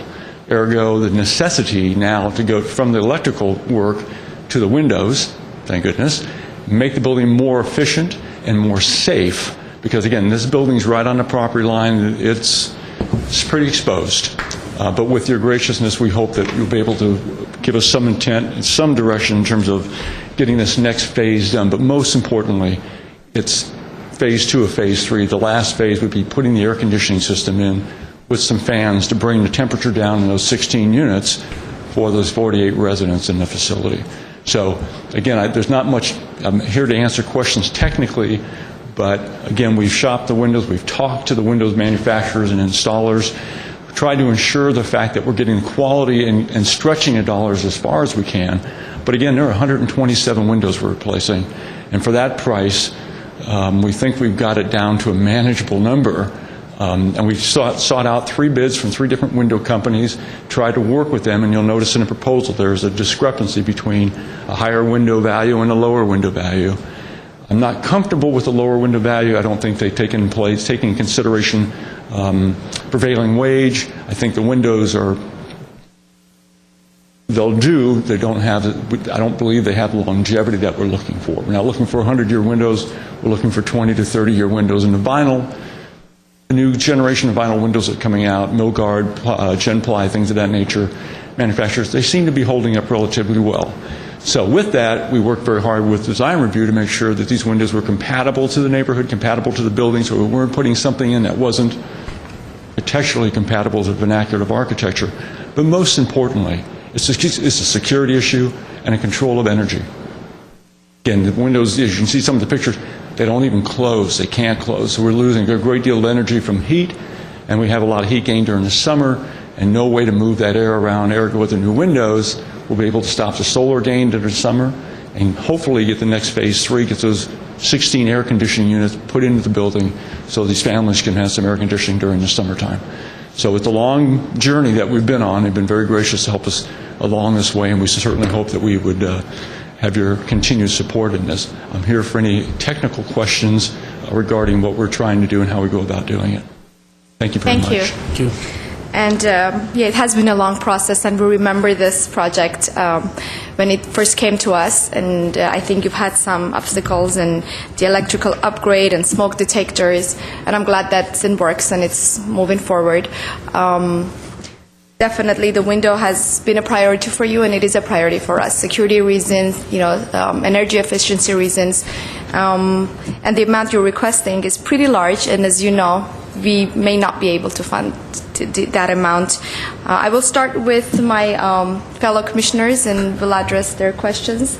Mr. Sinanian, would you like to start? I have, I mean, there's no questioning the benefits that would be bestowed upon not only your organization, but, energy conservancy, the bigger picture also. But I am concerned about the amount that's being requested and the way this project is leveraged. And to just sort of point out the direness of the situation, we just reviewed 2 other entities. You're the 3rd one in front of us. Another entity wanted 100% of their budget. They're requesting CDBG funds for 100% of their budget. I understand you are also. Are you not? We actually are not including the 15,000 or more that the architect and design and that part of it.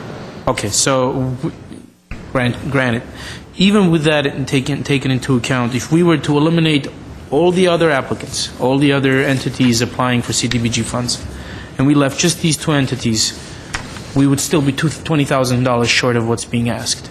So even in the most fantastic scenario, we would not be able, I'm thinking we're not going to be ultimately be able to fund you at 100% because just the numbers just don't work out. We would have to basically eliminate two programs, eliminate part of what's being asked by a third one in order to be able to do that. So what are you going to do? How is that going to impact you if we don't fund you at the full amount, and how are you going to raise the additional funds, or will you be able? As you know, it is extremely important. It needs to happen. And so we will do anything and everything it takes to be able to make this happen. And we do have in our budget a contingency and funds that we understand that if it goes above and you're not able to even fund it the full amount, we're going to make we'll meet the gap. We'll do whatever it takes because we're in this together. Like you said, we recognize you have a really tough job, and we know that you won't be able to do 100%. But we will together be able to do this, I'm sure. My concern, it may be much more than not 100%. I mean, it may be significantly less than 100%. And you're saying you'll do your best. I mean, is there anything concrete, just, any specific plans for fundraising or other sources of funds that you're exploring so that we know that when we give you the money, the project will move forward and we're not going to basically allocate you funds that you're going to then have us recapture next year because it's not being used, because it's counterproductive. Yeah, I totally hear you, and I recognize that. We have a very diversified funding for Door of Hope, and so we have individuals, we have churches, we have foundations, we have fundraising events, and we have government. So government is a piece of our overall, our capital is primarily come from our government and CDBG. That's actually an easier ask for this, and it's harder to raise the other funds. And so we would be able to shift and go after private funding as needed. I do believe in this project, and we're in this for the long term. We're committed long term, and we have the building owners here, and they are committed to long term. And Verdugo Housing, MDM, we're a team, and we're going to work together to make this happen, whatever it takes. Thank you. All I have. Thank you. That's great. Mr. Oganessian? You just got to my question I was going to ask. Door of Hope does not own the building, am I correct? That is correct. Verdugo Housing Corporation, Bill Boyd is the president, is a nonprofit that exists for the sole purpose of this building and to be able to fulfill the actual building's intent by Mary Hamilton to be able to do what we do. And so it's really a partnership. We do it together. It's as if we almost own it ourselves. We invest in the building for the long term, both them and us. Tim, this might not be a question you might be able to answer, but would this project be able do the windows lock? Currently, not all of them. Not all of them. How long have you had this problem? 2009 is when Door of Hope took over, and it's been like that it's been that way since then. We were there about 4 months ago. I'm surprised nobody mentioned it or showed it to us. That was definitely something we should have. We should have at least. We tend to, we should. I mean, I remember we were doing the electrical upgrades 4 months ago. I remember that. Yeah. But I'm surprised nobody showed us the windows. Yeah. That might have been a good idea. You can see the pictures, definitely. Yeah. Well, true, but going back to Mr. Sinanian's question, if we could only fund, let's say, 30% of what you're asking, and that's probably a realistic number, but let's say we can go to about 30% or 40% of what you're asking, could you get this project resolved? That would be extremely deep cut for us. We would do our very best, yes. Okay. Thank you very much. And just to follow up on that, I hear that you're replacing 127 windows. Yes, that's correct. Are you planning to replace it all at once? Or if the funding is not as you wish or would like, would it be something that would be delayed, part of it for next year, or would that be an option, or you're planning to replace the entire 127 at once? I'm sure that certainly phasing the project is an option. It will become more expensive to go out to bid twice, go through the process again. Even if funds were not support provided by the government, we'd still have to go out to bid, mobilizing a contractor twice and doing it twice. That is an option. It's not the most effective option, but that is an option. Very good. Mr. Cornell? Yes, I have a few questions. Mr. Dell, all the accolades that Mr. Peters gave to you are well earned, because I'm a retiree from the F.W. Dodge McGraw-Hill, and we work with your architecture firm, so we know you very well and your track record. Thank you very much, sir. It was well deserved there. I just wanted to ask here, looking through the packet, and you mentioned 127. In here it has 134 windows. 134 includes the downstairs staff and conference also, or is it 127? It includes all the windows. Regrettably, there was a miscount when this was filed. It's really 127, and we're forced to close up 2 windows because they are completely illegal under today's code, so we have to close those up. And ergo, you'll see a line item for closing those 2 windows. I think it's about $3,400. Unfortunately, we have to close those up because they are a major code violation. The building goes back to 1929. I don't see any contingency here, and it's very likely for the windows that you'll run into it.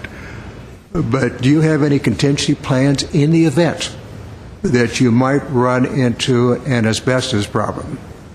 I believe there's a phase 1 that was already completed, and asbestos was identified when we did the electrical work.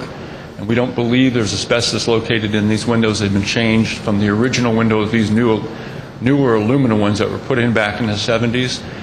We do have a contingency. We understand some of the frames may show some water rot and some termite damage, but the program also, the window manufacturers and the installers have a budget within their number, not in our contingency, but within their number, to mitigate Bondo and clean up the window frames to accept the new windows so they're not installed in an inferior situation.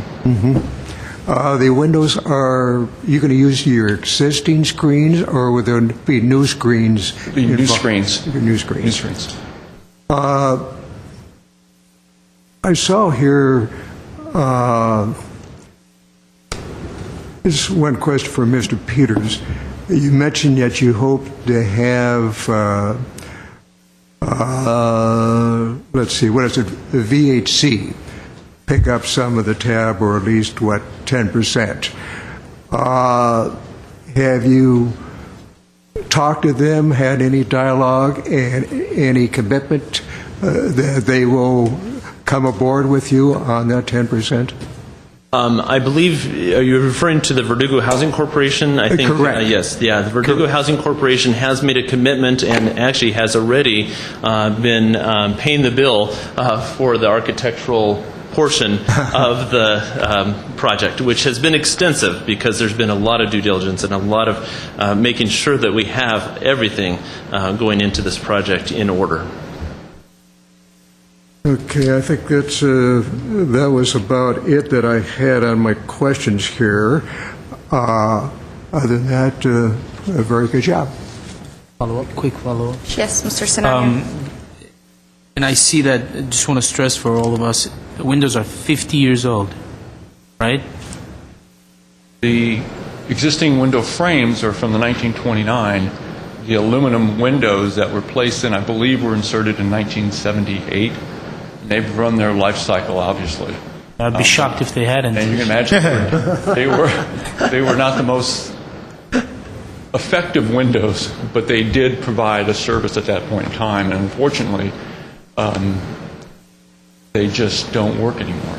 Right. And this project would replace the frames also? No, the original window wood frame has to remain based on planning and design. In order for the city to allow vinyl windows to be replaced, you have to put a block frame window in, which means you keep the wood frame and they insert within that existing opening, they'll insert a new vinyl window in its own frame. So architecturally, it looks like the window's not been touched because the frame remains in place. The old wood sills sloped and the very thin style frame around the window. So that was the city's compromise when they allowed the vinyl windows to be replaced. They didn't want to see those very large, wide frames and flanges. So we've actually complied with that and found the window companies that will insert these under these existing conditions. And the fact that we'll be keeping these 100-year-old frames will not diminish the effectiveness of the program. I mean, the main goal, which is temperature insulation and all that. Precisely, and more importantly, lower their energy fees and perpetuate providing the services, because now, as Jim said, we'll drop the energy cost by 38 to 40% just by the addition of these windows. And more importantly, with the new screens, they can open the windows until we get the air conditioning systems in. At least they can open the windows. We'll have new screens, so they'll get some type of airflow in the bedrooms at night and things of that nature. And how many clients are served by this building on an annual basis? If you can give us like an estimate. Yeah, at least 50. Actually, it's much more than that, and that doesn't include the children and families. Okay, thank you. That's all I have. Thank you. And you mentioned about phase 3. That's when you would put the air conditioning systems in the windows, right? And that would be sometimes next year. Once this is complete, you are planning on starting a phase 3, right? Yeah, Okay. that You're is planning correct. on also using a CDBG fund for a phase 3, possible? We'll have to wait to see. Okay. We really, really value our partnership, and so we also recognize funds are very limited. Thank you. Well, it is a priority for us as well, so we'll try our best. Thank you so much. Thank you. I'm sorry, Tim, one quick question. At the 141 request, how much cushion have you given yourself? I didn't see that in the... There's a 10% contingency as well as there's a project management 10%, which I would say that would also be negotiable. So the other is pretty hard costs. I'd like to commend you, sir, because the numbers really make total sense with the amount of work that's going to be done. Thank you very much. Thank you. Thank you. Let's take a moment and fill out the evaluation form, please.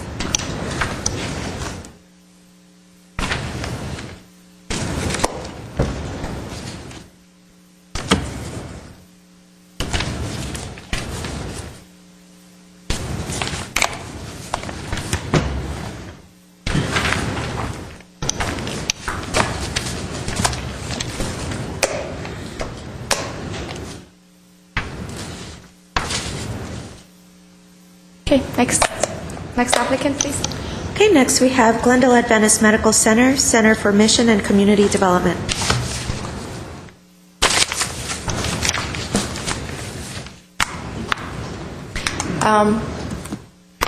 At this point, I would like to recuse myself. I work for Glendale Adventist, and Mr. Duran, would I be able to sit through the process, or would you like me to?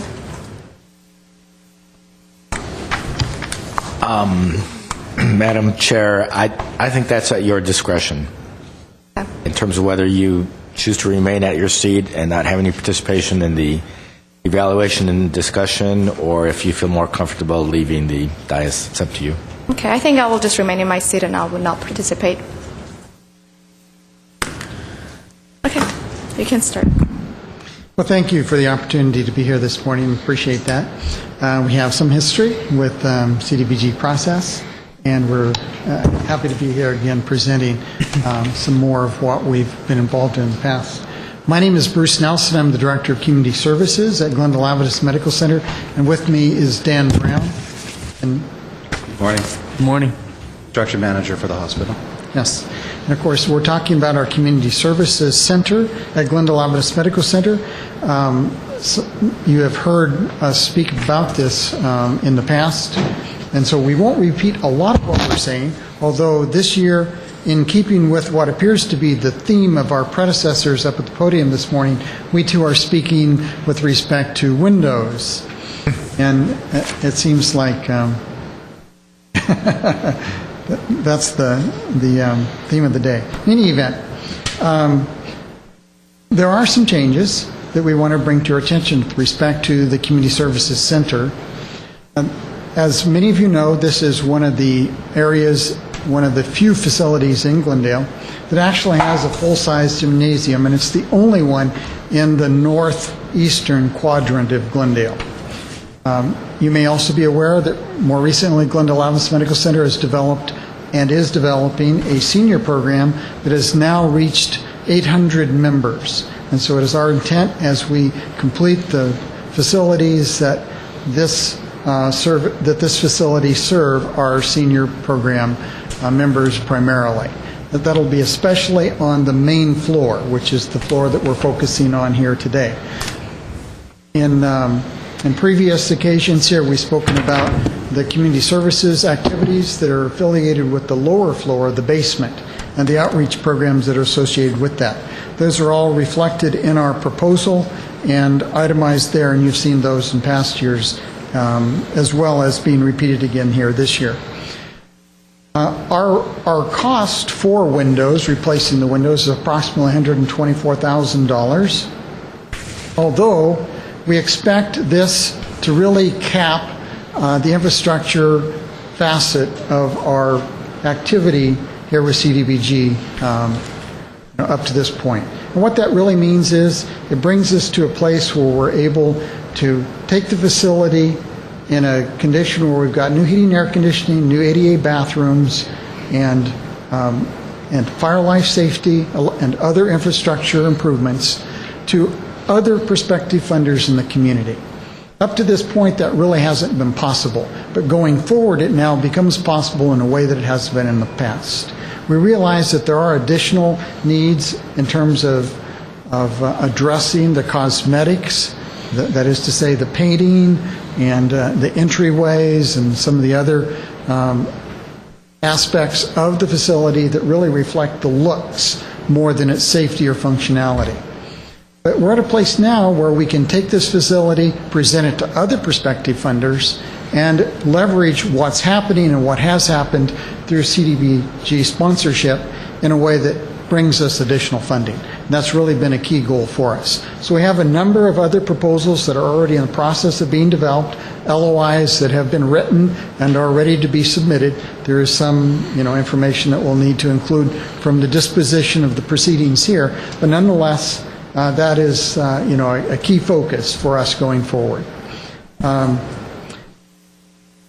Clearly, this has been a process that's taken some time to get here, but it's one that we feel is certainly a good investment on the part of the hospital, which is basically donating the facility and all of its upkeep to serving the needs of our community, and also for the city of Glendale as the facility comes online even more extensively than it has in the past in order to benefit community needs, and now specifically to focus on the needs of our senior population. You've seen in our proposal some reference to the needs of our senior population as it reflects an aging population in Glendale, and of course that's not any surprise to any of us, I'm sure. We realize that those are concerns that we need to address and we'll need to address more effectively in the future. Okay, with that, let me just take your questions and we'll move on with respect to our proposal from there. Thank you. Nice to have you here again. Let me start with my colleague on my left. If you have any questions for the gentleman. I do. I have questions regarding the various components of the project. It's not just windows, it's also ADA doors and some quote additional ADA renovations in the main floor gymnasium. Is that correct? Am I understanding correct? Did you say heating and air conditioning? No. Additional small ADA renovations in the main floor gymnasium. Correct. We're trying to correct a few items at the main entrance to the top floor where the gym is. Specifically, some new doors. The doors that are there are very old and are not ADA compliant. This includes probably new doors, frames, and also the hardware associated with those doors. And there's a spot on the top of the stairs that needs a small remodel to make it ADA compliant with your required clearances and all that. In terms of the funding that's being requested, or at least the way your plan has allocated funds and how they're going to be used, is it fair to say that the windows component of the project is the major or the one that requires most funds?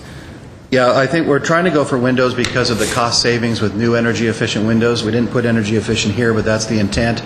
We're putting a new air conditioning system, so we're going to have quite a bit of investment in that, and it uses quite a bit of electricity.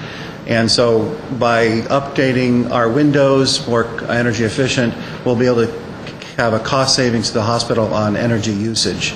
So if we don't get this whole amount, which is highly likely, we'll probably concentrate it on windows first, whatever we get, and then we'll pick up ADA later, unless the city during the process makes us do ADA. So, but we're going to try to concentrate with windows first. And I appreciate you sort of, anticipating the almost inevitable in Reduction terms of funding. Yeah. I know there's very limited funding this year. So Yes, and apparently next year we're told it's going to be worse. Yeah. But with that in mind, even if you have like an approximate amount of the 125 being requested, 125,000 being requested, how much would be the Windows component? we've spelled out, it'd probably be the top two numbers, 82,000 plus some of the abatement costs. So somewhere around $85,000 is if you take out the ADA components, because the architectural fees we're picking up ourselves anyway. So that might go down, architectural fees, if we don't do the ADA, but that's our component anyway. So. And I saw that, I apologize, would you like to add something? Well, I just want to point out that it's a number of different windows around the facility. And I'd also mentioned that this facility and these windows were installed in 1926. Just as a reference, I noticed that that the date of the windows was being mentioned in earlier presentations. I thought it was 1929. So in any event, I would point out that there are a number of windows around the facility that are being replaced. And it doesn't necessarily have to be all of them, although that is funded by CDBG. There is a possibility for us breaking that down even further than the $82,000 that Dan is mentioning. Yeah, we show there's large and small. Depending on how much we get, we could do just the large or the small for now and wait for further funding from a different source or next year CDBG if it's available to continue our project. Yeah. Our intent is to aggressively pursue additional funding from other sources at this point. I mean, really the infrastructure supports that have been enabled by CDBG money up to this point have positioned us well, especially with some contribution this year towards Windows, have really well positioned us then to pursue other funding, and we will do that aggressively. And I saw that you're applying to up to $200,000 to various entities, and I commend you for that. And I do want to mention, as we go through these interviews, I catch myself on sort of asking these cold, really insensitive questions, and That's okay. it's the work that you and all the other entities that apply for CDBG funds, the importance of the work sometimes gets lost in it, in these deliberations, in these interview processes. So I want to thank you for the great work that you do. We have a long relationship with you. You guys have in the past come back with a lot of money that you've saved because of smart planning, and I do remember. So thank you for everything the hospital does on its end also, and keep up the good work. Alex? I'd just like to add on that. First of all, I'd like to thank you guys for being here, and I'd like to commend you for what you just said, is when you use the funds that we have available. I'm glad that we're not your first and last hope here. I'm glad you guys are finding other ways of, other means of solving the problem. And worst case scenario, that's exactly what I wanted to hear was, if we only get 40,000, we'll use that 40,000 to the best of our abilities and start fixing the problem that needs immediate attention too, which is very important for us to hear. Thank you very much for the work that you do, and I'm glad that this probably was the most well put together proposal out there. Thank you. I'm sure you'd like to have plenty of money available to give everybody everything they want. Happier process, but we understand what you have to go through. Yes. Today. So. Okay, gentlemen. Noises. Yeah, Mr. Creel, you have a question? Yeah, thank you, Mr. Kern. Just a quick question, maybe two questions. The type of windows that you're anticipating replace, how many windows? I'm sorry, I don't remember you said how many windows there were. I'm not sure of a number today. I don't have that. Well, there's Do you remember how many there two are? large windows, one on each end of the building. You'll recall that when the building was, well, I mean, you won't recall this, but from former presentations, you'll recall that the building was originally built in 1926, and it was a chapel for the campus. So it was built large. It's a 10,000 square foot facility. It's worth preserving in some respects, although it's not on the list of historic sites. So just note that. Yeah. And so there's these large windows on both ends, and then around the building there is a number of smaller windows, and those would be 1, 2, 3, 4, 5, 6, 7, 8 around the side, and 2 in back, two much smaller ones in back. So there's a number of smaller ones around the sides and back. So I see, just based on, I guess, one of the bids, that one of the windows, a large windows, is $32,000. Right. And the second small one is $28,000.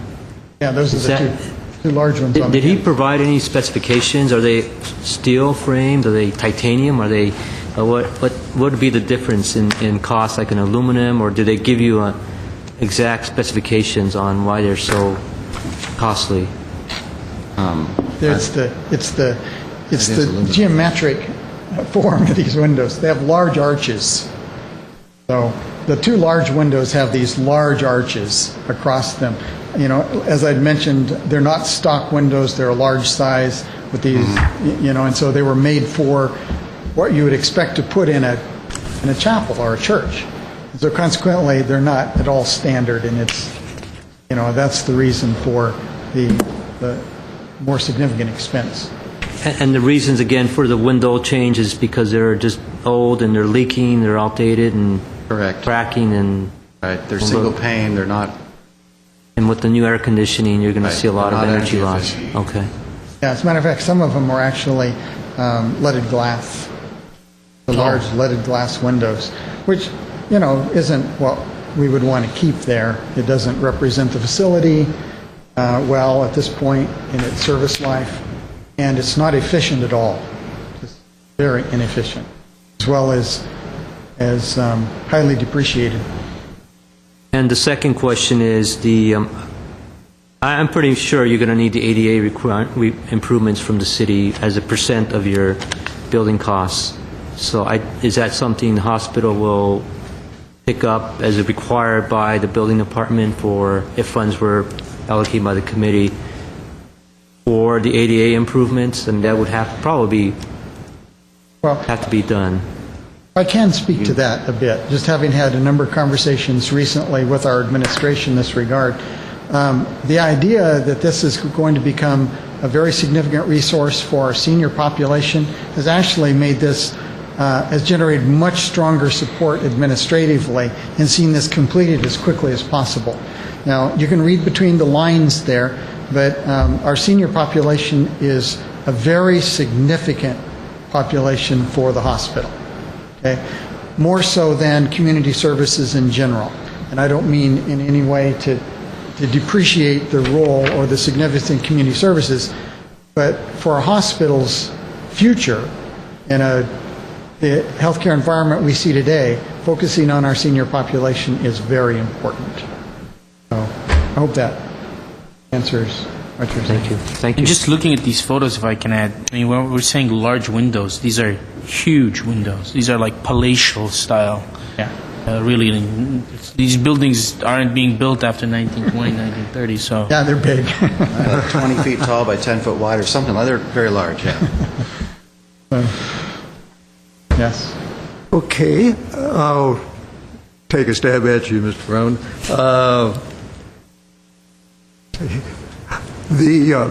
What was mentioned by my colleague here on your CMCD last year for the ADA and your bathrooms, is that completed now, or are you underway on it? The project is going out to bid. We're sending a notice to bid upon approval by Moises Group. He has one more day of review of this is the specifications for the for the bathroom project, ready to go, plus the notice to bid is in here. So that will go out tomorrow or Friday on approval of Moises Group, which we're anticipating tomorrow. I see on your breakdown here, and it looks like it's adequate, but I just wanted to ask you, being an old building, I thought it was 1929. You're going back even further to 1926 now. On the asbestos end, I see you have contingency here for about $8,000 to cover it. Do you feel in past or prior improvements, renovations, and so on, that would be adequate? We just completed a survey of the hazardous materials. I have done a full look at it, but a lot of the costs for removing that, if needed, will be in the HVAC project, which has a lot more funding available for it. So there's a little bit in here, and also a little bit of abatement in the bathroom project, and there's a lot of abatement included in the air conditioning project. So we feel we have it covered at this point. I know that work in itself is a special project here, and I think it comes under a different jurisdiction as far as the environmental people and so on, which they have to be involved, and not just the inspectors. Right. The abatement will be. We'll have special inspections for that. We'll have an environmental company come in and oversee the removal of it. We're asking the general contractors who are doing the bidding to include that abatement in their costs. And the manifest and all that, the hospital has to keep. The hospital's actually liable for any hazardous materials till its end of its life, wherever it gets taken to some dump somewhere. But we've been removing asbestos and other materials out of the hospital for years, so we're very familiar with the process. Let's see here. Have all your costs been factored in on what you gave us on your request for the Davis-Bacon, which it will fall under? Yes. We understand that there will be prevailing wages because of Davis-Bacon, which, depending on what trades there are, could increase the costs. And we'll just do as much as we can with the funding we get, despite the added cost from the regulations. Any further or follow-up questions? Quick follow-up. As Mr. Carrillo cited some numbers in terms of how much these windows are going to cost, the replacement and such. Obviously, this hasn't gone out to bid, so you had to estimate the expense involved. Would you just explain how you came up with those numbers? We get usually two bids. These processes usually come up fairly quickly every year. So internally, I use my staff. I have a superintendent who has 40 years of hospital experience and other building experience, so he and I work together on one of the bids. We also give it to another general contractor who works with us, and they give us another bid very quickly, and they tap into subcontractors. So it's a quick number to come up with and to come up with a budget. But when we go out to bid, it could be a little lower, could be a little higher. That's why we put a 10% contingency in there to cover in case it goes up or down. And it will, if whatever we get for funding, we'll just do as much as we can with that money. And we'll adjust our project. Sorry, quick follow-up, sir. Sure. Just in your own perspective and your own way of seeing it, can you rate the severity of the project from a 1 to 10, 1 being extremely not too urgent and 10 being extremely urgent? We got to get this project done. What would you think? What would you rate it at? Because of the energy efficiency on the windows part, I mean, it doesn't affect life safety, so I'd probably put it at a 5 or a 6. Bruce? Rick? Well, the other piece to it is, unfortunately, those windows leak. Okay. And so as That's true. if we're doing the rest of the interior rehab, we want to make sure those windows are done before we're I can doing bump the number up. the rest of the rehab. So that would influence why we're asking for that right now. And it does actually affect, we have a hardwood floor in there.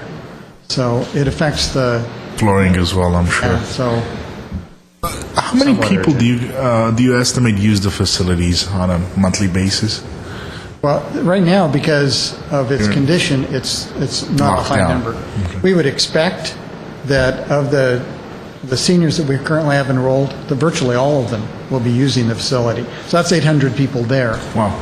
So it is going to be a destination, a facility for the senior population in terms of health education, health promotion, and various other activities. So. Thank you. Any further? Okay. Mr. Brown, Mr. Nelson, thank you. Thank you. Always a pleasure to have you. And good luck on the bidding process coming up for tomorrow for you. Thank you very much. Thank you.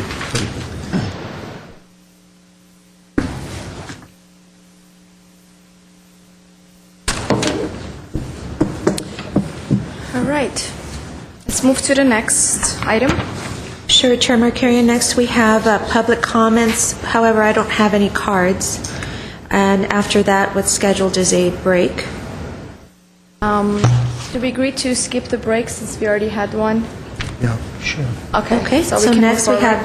have discussion and development of recommendations for capital improvements. All right, so this is the hard part, coming back to discussion and finally deliberating. As we all know, 35% cut, that brings us down to an available fund of 220 or 210. I have two different numbers here, Mr. Correa. I have 210 in this report, the summary list, but somehow on this other report it says the capital improvement project has not changed and remains 220. Madam Chair, members of the committee, it's actually 210. It's Still in 210. Okay. Even worse. It's always the lower number. You can assume that from now on. All right. Okay, do we have those numbers up? All right. Does Ms. Hidalgo need? Again, what's being requested is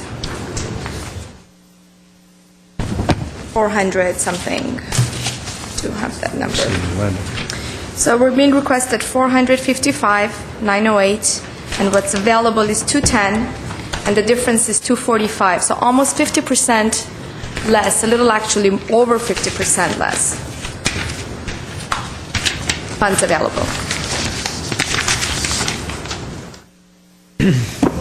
Madam Chair, as we started to go through this process here, when we just interviewed the firms here that are submitted their proposals, I don't see any one here out of the four that we interviewed that's not a safety net here. As a result, I think the only fair and equitable way to be able to handle this would be to go with the percentage of everyone for the same amount, to be fair and equitable, in order to come up with our 210 available funding. I see no other way to be able to handle it, because if we start going to the organizations one by one, I feel we're micromanaging. We're taking a look at maybe some that have more experience, more depth in their fundraising than perhaps others, that maybe can make up the difference. And that's how I draw the line in saying that we might be micromanaging here.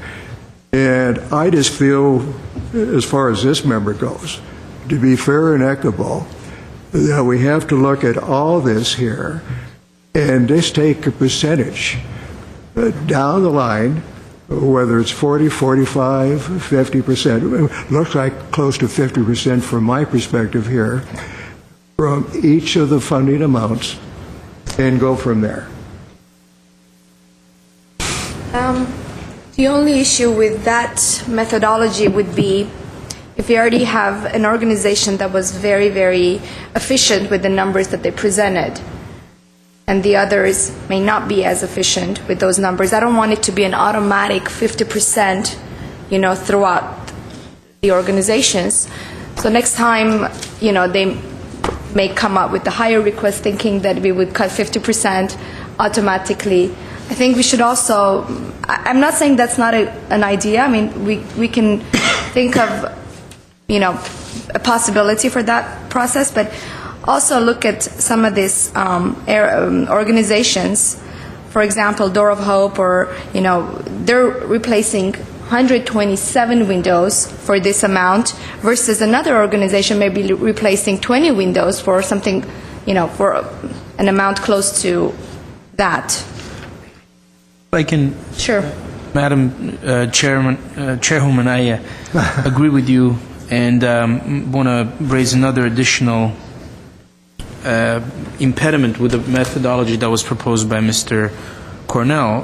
One of the applicants basically was presented to us, not only the applicant itself presented to us, but the staff, I think, indicated that it's an all-or-nothing project, which is troublesome to me for many reasons, because if it's all, then we're looking at basically almost half the fund being allocated to one entity, and I think that's problematic, not only because we don't have money, money left for the others, but also anytime we're presented by a request that's not leveraged, that's a problem. That the neighborhood legal services? That's neighborhood legal services. If it's nothing, obviously that's a problem too, because then they get nothing. Before we even get into 50%, I mean, if staff is telling us that this is an all-or-nothing project, I think we have to tackle this project first. Then we can even consider how much we're cutting or not cutting from the other project. Mr. Madam Chair, members of the committee, just from staff perspective, there's, I don't want to disagree with Mr. Cornell, but I do believe we probably need to go one by one, and I know there's costs that all the agencies have mentioned that they can somehow match, and for example, I think they said they take out their project management cost instead of, as Mr. Oganessian mentioned, instead of steel windows, go for aluminum and give them the cost for that. So if that means they need to make the difference, but not to fully fund, something that. So I do believe we probably should go one by one, and as most agencies suggested, is to just, if the committee desires, fund the essentials of each project, which will mean each of them will be cut. And I think that's, in staff's opinion, probably the way to go on this. And on the issue of the all-or-nothing projects, or I think there's only one. I don't think that was the case with the legal services. I think they will probably find ways to fund the project. I mean, even if you go lower what they're requested, we shouldn't be extreme, just either fund it or not fund it at all. My suggestion would be do what's best with the given numbers and see, what we feel they can start at least a project, and look into other options and alternatives to be creative and start doing their own fundraisings maybe. I mean, we just have to be fair and not be this way or that way, all or nothing. I think what we can do with, let's say with neighborhood services, just because it's the first one, we would allocate based on the information that we have.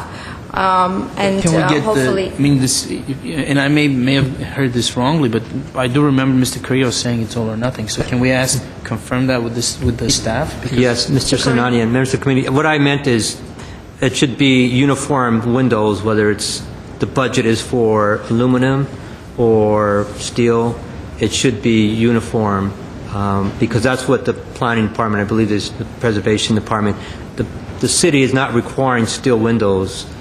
The agency like to have steel for longer term, but the minimum would be aluminum windows. And I believe I got a figure from them that it'd be about $60,000 to do the project with aluminum windows. With the aluminum windows. Yeah, I mean, instead of we were steel. under the impression that this is a historic building, registered historic building at first, and the steel window is a must. But now that you're saying you have a different, okay. But my own thing was just they have to be uniform. In Sure, other words, you couldn't uniform. have half of them looking one way. But the minimum would be aluminum windows, which if they want to proceed with doing steel, then we would have, recommend that Okay. they put in, if that's acceptable to them, the additional funding, or it stays as aluminum. But given our budget, it is a constraint. So 60,000 would cover the cost for the aluminum windows. Can we just put 60,000 up there just for now? Is that okay with you? To see how we can. Yes, I'm comfortable with that. Okay. Right now. Right now. I'm sure we'll come and revisit. Let's go to the next one. ARS, Armenian Relief Society. They're asking for 92,000. Is it 92? 92.6. 92.6 for 3 public restrooms, 2 kitchens, and 1 staff bathroom. Correct? Correct. Yeah. A total of 4 restrooms and 2 kitchens. And the cost, what they're requesting is 92. I was wondering, that's why I asked them initially, is I don't think the facility needs 2 kitchens and a separate staff bathroom. It's a huge facility, and I've I seen think it. they have over Well, I mean, 40 employees. I was hoping that they might be able to at least accommodate themselves, but Right. redoing one of the kitchens, at least managing Right. to, and then maybe not doing the staff, one of the staff bathrooms and just doing the public bathrooms and have the staff use the public bathrooms. Okay. Reduce cost a little bit. I was hoping that might happen. But again, I don't know what's... I mean, they mentioned I they know the want to have differences. like a comprehensive approach to it and have it all repaired at once, but given the, conditions that we're under and the limited budget that we have, I would say maybe they should start with 50% of the work and then leave the rest For next year. the next year. So I would be okay with cutting 50% on that. Just then- because they can manage with probably 2 restrooms and 2 kitchens for now. Unless they want to, start doing their own fundraising, and they do have donors and they do have Outside other sources. avenues to do their fundraisings. 50% would be, let's see, 46.3. Okay. So let's put 46. Maybe we can just put that number up there, and again, just like all the other- Refer back to it. And so, Door of Hope, Door of Hope, number 3.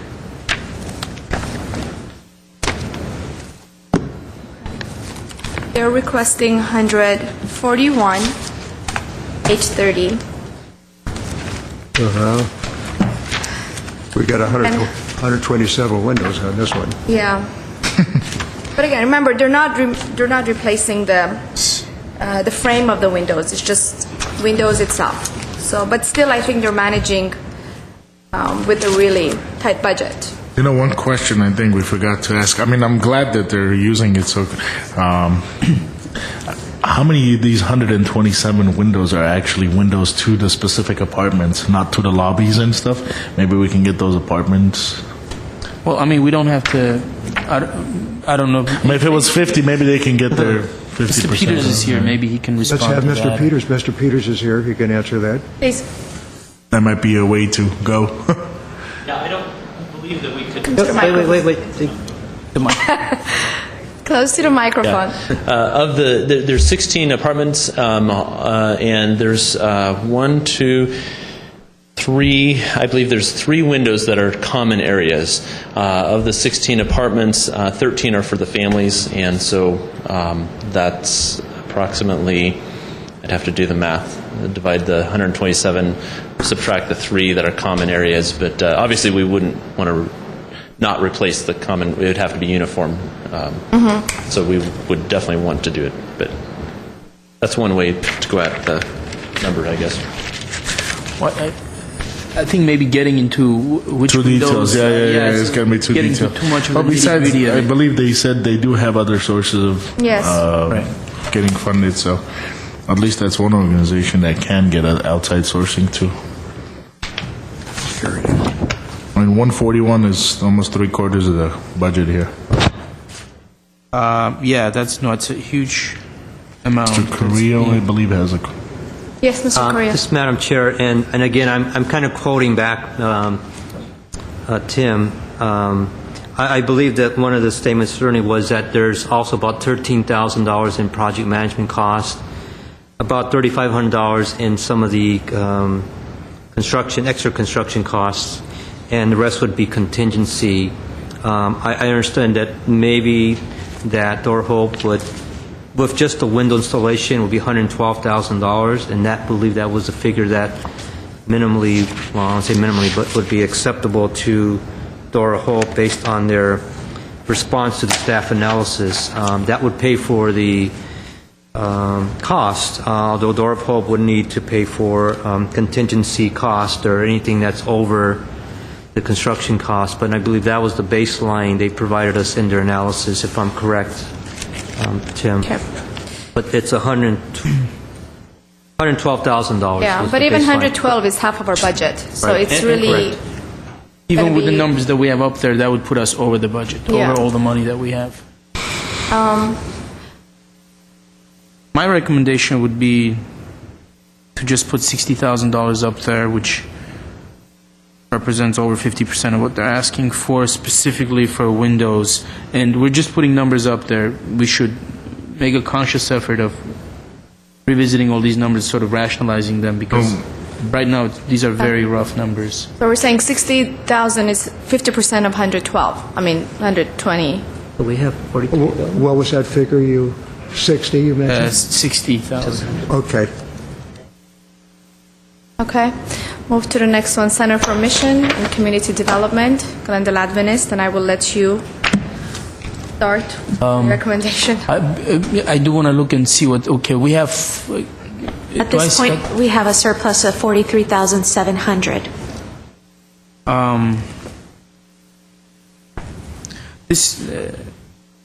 This project appears to be, but at least it's presented to us as the most flexible in terms of implementation, whether it's staggered over 2 years, whether some things get done and others don't. And I do understand that the ADA component of the project would have to go along with the windows aspect of it. Is that correct? Okay. Does that mean that they only do part of the windows? Well, how does that correlate to partial implementation versus ADA compliance? Each project that's funded or applies for a building permit, and this is one phase of about 3 other phases now, it has to have some ADA requirements. Now, one of the things I know they're doing this year, they're doing the bathroom, so that probably could qualify as it's 15%. We can make an effort to qualify those ADA improvements, which are going out to bid next week, as part of their 15%. So, we can work with the city and building department and add those into the project. So I think the windows were 42,000 and 82,000, I believe, was the figure for the windows alone. Right. And with that in mind, I recommend we put $40,000 up there for now. That represents almost 50% of the $82,000 that are required for the windows aspect of it. Again, I want to commend them actually for being so flexible, for thinking of, not just coming and posing on us this situation where it's all or nothing, or we really need it bad, we can't do anything about it. Very true, but quick question, because it's my first year on. Legal Services said they might end up with $35,000 to refund. Yeah, but that money's apparently already it's folded into the next year's. The money, the total budget that we're looking at, the $210,000 210 is totally includes that amount. 210. Yes. The only thing that makes me a little bit, I'd hate to cut the hospital that much, to be honest with you, because that's the only community program that's actually on this chart. I'd like that program to be one of the first ones up there that's actually getting done. But also another good thing is they do have other sources of generation. Okay, how much did you indicate to put up there? You said I recommended 40. That would, I think, give us a surplus, actually, of a couple of $1,000. $3,700 would be the surplus. Can we put? I would actually say go with something close to almost $60,000 for that. Okay, then Let's we go would over have to and go back and cut from it's. I rather, but put. You don't want to cut them 60-70% of what they're doing. I don't think it's. well, your figure's not even 50% here. Yeah, it's less than 50%. I'm sorry, you're cutting less than 50 here. I'm sorry. No, I'm cutting more than 50. It would result in a cut Almost of a more. Cutting 65%. 65%. I'd say. I think it's 60,000. This is my personal opinion. 60,000 is a good cushion. I think they should be able to come up with the rest of the money by themselves. I hate to say this, but I almost would probably prefer cutting Door of Hope a little bit more. I know they have other avenues of getting this money. Yeah, you probably. Well, I that feel could like be- Door of Hope has been really efficient with the dollar amount that they presented and the amount of work that they're going to be doing. Very I think true. It's a really big project. Very true, and that's the only thing I was And we're looking at the safety of children and families, and I really would like to see this project. And that this project has been a priority for them for 3 years. They have been here year after year trying to comply with all the requirements of the city, and I really would like them to finish the project because we've seen, the condition of the building is pretty nice, and except the windows that really needs to be replaced. So, I don't know, going down another 20 on Door of Hope. Can I? Well, not 20, but What is it? I agree that Door of Hope may be able to come up with more money, and so may all the other entities. And again, I actually, of all the entities, at least the way that they present their request to us, I like Glendale Adventist the most, because Yes. even the fact that we appear to have a little flexibility in terms of what we're doing with the money involved, I think is a great part due to them, because Yeah. they are giving us that flexibility. They are telling us, well, listen, we'll figure it out, we'll stagger it, we'll come up with other sources, and I really appreciate that. Having said that, unfortunately, sometimes, being good is a curse. shooting yourself in the foot so here. they're also the ones that have the most sources of getting money. And that again, it's sort of counterintuitive, because it sounds like they're being penalized for that. But if anyone is going to be cut more than, let's say, the other entities, Should be I think Glendale. Glendale Adventist makes the most sense. Assuming that all the other entities are sincere in the urgency with which they present their the programs to us, it seems like Glendale Adventist has the most flexibility. The only thing bothering me with legal services is we had a special assessment meeting last year to add another $70,000 to their initial asking price, and then they ended up being over $35,000. So trying to figure out. Yes. Another problem is it's a do or die situation with them. You either fund us or you don't fund us, and we die, basically. That's the sense I got, is 100% CDBG funding. Unrealistic. I'm They're sorry. very Ms. Johannes. committed to move forward with the project. And I think, she's here, and would you like to make a comment, or Mr. Correa? Just, I want to back up a little bit on the statement about the agencies being able to cover the cost. I think all the agencies are nonprofit, those true community nonprofits are having very challenging times. So there isn't anything in the budget. And when we looked at their financial statements, financial analysis, there really isn't anything in capital to fund. Again, I'm looking at the top three there for capital improvements. It's either capital improvements, social services, and they're going to go with social services. So really, just to state that they're really cannot really fundraise money as easily as they have in the past. It's a very challenging time just to fundraise, to keep the doors open. So, but that just, again, the comment that we want to make sure that committee knows that none of the nonprofits really have capabilities of raising thousands of dollars this time of the year. What do we have for Door of Hope up there? Currently, for Door of Hope, we have 60,000. Okay. And for Armenian Relief Society, we have 46. 46,300. And legal services, I believe we said 60. Correct.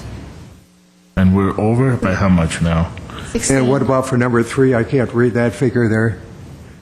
I'm sorry, number 3. Number 3, which is Door of Hope, we have 60,000. And with Glendale Adventist having 60,000, we're at a deficit of 16,300. Deficit of how much? 16,300. 16.3. If I can again interject, I'm looking at how much we cut from the 3 nonprofit organizations, the top 3, I should say, the first 3 nonprofits, and then I juxtapose that to the 60,000 that's up there for the 82,000 that's required for the windows for the hospital. That makes no sense, because we're basically giving, what's 60,000? What's the percentage of 60,000 from 82,000? From, are you I'm referring to neighborhood legal services? No, I'm referring to the hospital. Oh, sorry. Glendale Adventist. Well, the requested is 125. Right. I know you calculated just the windows. Yeah, I'm You're talking trying. about just the. Would it be fair to say if we knock Armenian Relief Society to 45 instead of 46, knock off 1,000, and then bring the hospital down to 45, and that'll cover the deficit, we'll be at 0? Can we do that? Can we do that? Bring the hospital to 45, and Armenian Relief Society to, bring Armenian Relief Society to 45, and the hospital to 45. What happens?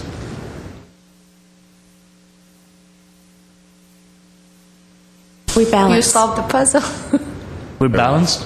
We're at 0? Yes, we balance at 0. With Armenian Relief Society at 45,000 and Glendale Adventist at 45,000, and the other 2 at 60. I hope Door of Hope can manage with 60. Can we invite Neighbor Legal Services rep, because I think Madam Chairwoman raised that. I just want to hear from her that Yes. this will not make them or break them. The amount that's up there, you recommended that perhaps inviting I mean, legal yes, since you're neighborhood here, services and- because Yes. we want to make sure that this would be a number that they can move forward with the project. And I absolutely stand by. We're committed to doing the project in whatever fashion we need to do it in terms of whatever funds are available. If we really want to stick with steel frames, we'll come up with the difference, or we'll find a way to come up with the difference. If not, we'll consider a lesser frame or whatever we need to do to make the project work. But we appreciate your willingness to help us. Thank you. We appreciate that. Appreciate you working with us. Thank you. Mr. Peters, I think you wanted to make a comment. Actually, I wanted to also introduce Bill Boyd. He's the president of Verdugo Housing Corporation. He's the owner, or their nonprofit is the one that represents the ownership of the building. And Door of Hope is proposing to replace 127. This is life safety, domestic violence, women and children. It is, I think, one of the only real safety nets of the organizations represented. And compared to 17 windows and 127 windows, giving the same amount, I just wanted to make that comment and also introduce Bill Boyd as Is it appropriate to say hello? Yes, absolutely. Well, thank you. So we're the owner of the property, and if I could take 30 seconds, Verdugo Housing Corporation is a board made up of community members like yourselves, Pat Liddell, Judy Kendall. There's a cross-section of people you're going to know. And our only charter is to be this buffer between the city and an agency like theirs to provide service to this community. It was shocking to us that we had to sell one of our residences 2 years ago because there's no agency to help us manage a home for abused women who need immediate emergency shelter. We had to sell the property because there was no agency that could run that service. It broke our hearts that the nearest one now is in Santa Clarita. So with our assets, we now have funneled them all to this property that now Door of Hope runs for us. You might know the history of the YWCA, that we had a terrible, unfortunate experience. Funds were not utilized properly. We were very blessed to have someone like Door of Hope run that service for this community. I empathize totally with this process because when you look at a chart and you try and judge and balance, I am so empathetic, but I would suggest perhaps if we started from a standpoint of what provides the most service to humanity, to these children, I'm glad you got a chance to visit because you see this is where they live day to day. They have been out of their home, displaced. They're surviving. Tim's organization is a great way to get them back into their own housing. It's a transitional process. Our little organization, we have $0. We're a holding company for the asset. I'd write a check myself if we had the money. There isn't a better use for it to help kids and their moms in this time of need. Well, the fact of the matter is, we charge, I think it's okay to say it's a public document, we get less than $2,000 a month in rent from Tim's organization. For that many units. I mean, you know yourselves, you can't make anything work like that. Well, so our way of giving back to them in this community is to help keep this facility open and running. A capital expense like this is just monumental for us all. And Tim is too, I must tell you, what I know of Tim, he is too kind. When I was in the audience there earlier and you said, okay, so what do you get? You asked a very good question. So what do you do with the balance? How are you going to get it? He was too nice to say, I have no idea. I saw him up here going, well, we'll make it work. Nonsense. You don't commit your life to providing what he does and make nothing for it to give back to his community. He's not a very good salesman. He is a tremendous, compassionate executive who should have said, I have no idea. We are, to use a real estate term, screwed. And I almost jumped up myself in the audience back there and said, Tim, tell him. Well, what's going to happen is, it's okay. I mean, I sincerely appreciate whatever you're able to allocate. But it simply means that the Door of Hope is going to have to reallocate other worthy needs they have in Pasadena, other communities, to try and make this gap. It's not that he can tap his favorite donor and say, okay, I need another $70,000. Doesn't happen. So you've got tremendous need up there, all very good organizations. And I would suggest if you started from who affects the lives day-to-day of people and use that as a criteria, I could make a case for even more for Door of Hope. But can't be objective. I'm too close to it.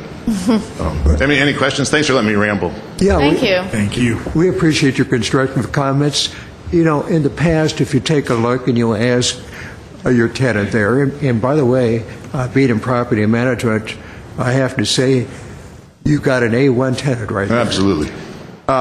We've always been very passionate.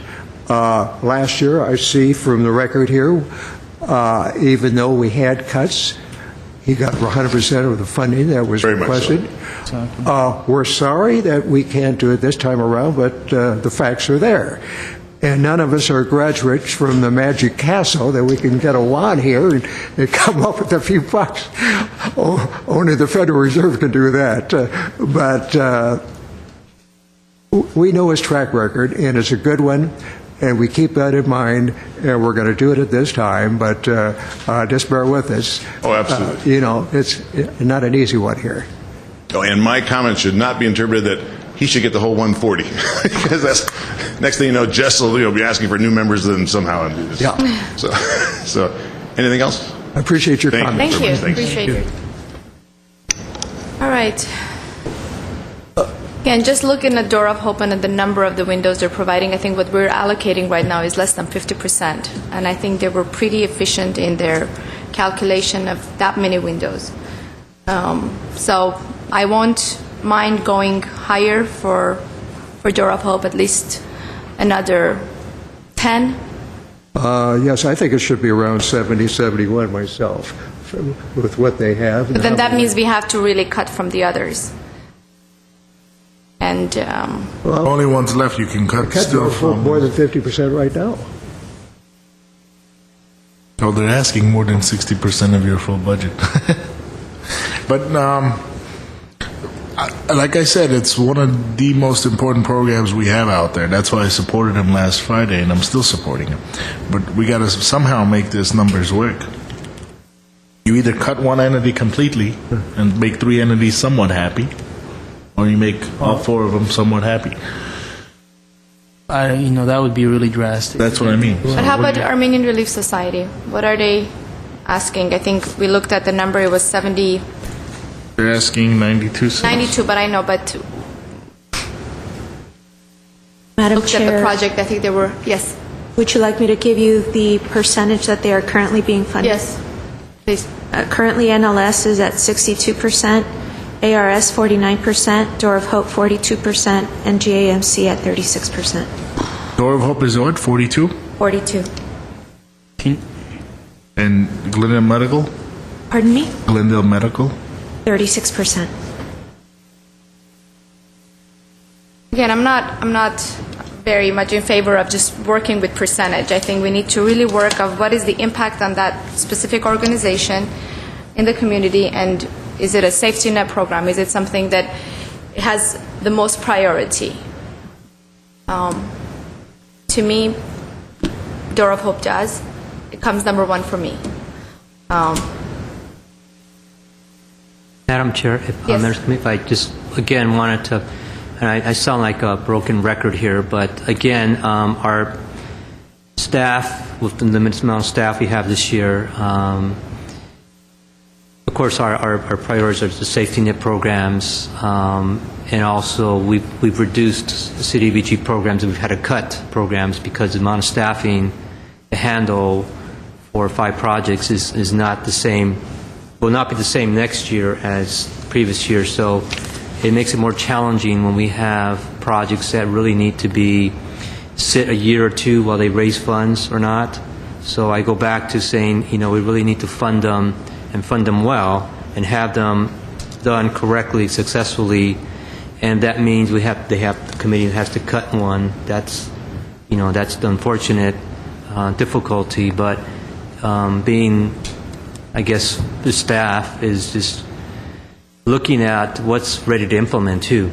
We've always talked about who's ready to implement, who's behind on project, who's out in construction, who's a year behind. One of those things you may want to look at as well. So that, again, safety net is certainly an important part, but also just having projects that are really ready to implement and have the funding. If they are funded at percent and they need to wait a year or 2, it doesn't help our expenditure rates, and of course it just takes up more staff And time. which organization is doing that? I mean, do we have an organization that is in a waiting period and is behind? Well, I guess we can go one by one if you like. I mean, Legal Services certainly has done some good homework at this point. I think they're getting their roofing done. Sounds like they got a pretty good bid on their windows. That could be pretty much implemented, assuming they're going to, I don't know, again, their timeline for raising funds. ARS, their scope of work is, well, I guess from staff's perspective, one of the concerns we may have is, I know they're matching funds and they haven't identified those funds yet, per se. I know they're talking about fundraising. If we do plumbing, they're going to do the kitchen work. So are they ready to do the kitchen work now, or are they going to take 9 months or so to raise funds for the kitchen? Obviously, the CDBG funds could be used right away for those plumbing. I believe the restrooms are the main concern there. They are getting on board with the roofing project. Glendale Adventist is working on projects that are 2 years behind, but they're catching up and they should be going out to bid in a week or 2. They have 2 projects that they're working on now. One is ADA improvements and one is air conditioning. So I believe the ADA improvements are going to bid first, and then followed by the air conditioning. This may take them a year anyways to get this done, so I don't know the readiness to implement and get started on the next phase, which is the windows, and I believe after the windows it's the flooring, so there is quite a bit of work to be done there. But they may be the least able to implement right away. But again, it depends on the other factors. If the other agencies have their funding available and have it in place to go.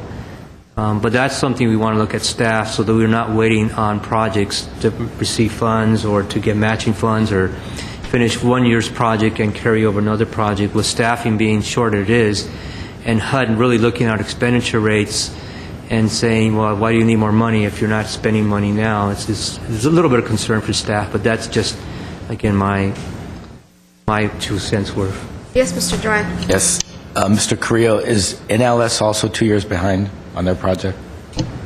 I believe it's 2 years, correct. That was a project that had been delayed because they came in to request an extension, and during that time they provided us the funds to return the funds back to us they weren't using. So what we're saying is possibly one measurement for determining readiness to implement is who has, albeit a recent or current history of implementing their projects more timely than others. And it's one thing we might consider is just to focus on those that have the better track record and advise those that don't, and as a consequence we're not able to fund this year, to bring their projects further along to have a better success next year for receiving funding, as another way of approaching this. And those entities, the two entities that are behind in implementation, are Glendale Adventist and NLS? But I heard that NLS is completing the project, the roofing project. It just took them 18 months to get started. Is that safe to say? Well, it took a delay because we had to wait for the committee's approval. But again, even Dora Hope, that's a 2-year project as well because they had a change in scope. So, and then that's another factor. Yeah, we've had changes in scope with projects. The only ones that have stayed true are, of course, ARS, which hasn't gone out to bid yet. And, actually, I believe they are going out to bid. Yes, they are in bidding process. So I just look at what's still in the shoe, what's still available, and I think Adventist has two projects that are still in the works, versus the other ones where one, and most of all of them will be done in the next few months, versus I think the hospital would have a little bit more, 6 months to 9 months to finish, if that goes on time. And the other criteria that you mentioned, I want us to have a good grasp on this, is the frontline groups, or the groups that are providing frontline service. So of the 4, which ones were the ones that you identified earlier? Well, I believe in staff, we looked at these, was, of course, one of HUD's primary, HUD and the cities is homeless programs, and those that provide a housing. So homeless and housing, which of course would be Door of Hope. The other ones are frontline programs that provide, frontline services, and those would be, of course, like ARS, Neighbor Legal Services.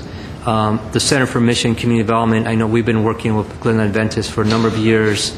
They're not at that point yet where they're ready to open up their center because of the length of the improvements, and to do really frontline services they will be doing in the future. There's still more improvements needed there. So again, it's Dora Hope and it's ARS and Neighbor Legal Services with Adventist as they come on board with the senior services as being the next safety net. But those are really all safety net programs. Mr. Krill, I wanted to ask you, when you're going over this, on the ADA projects, so like the hospital is undertaking, is there special funding from the ADA or federal for this project on top of what they might be getting from us?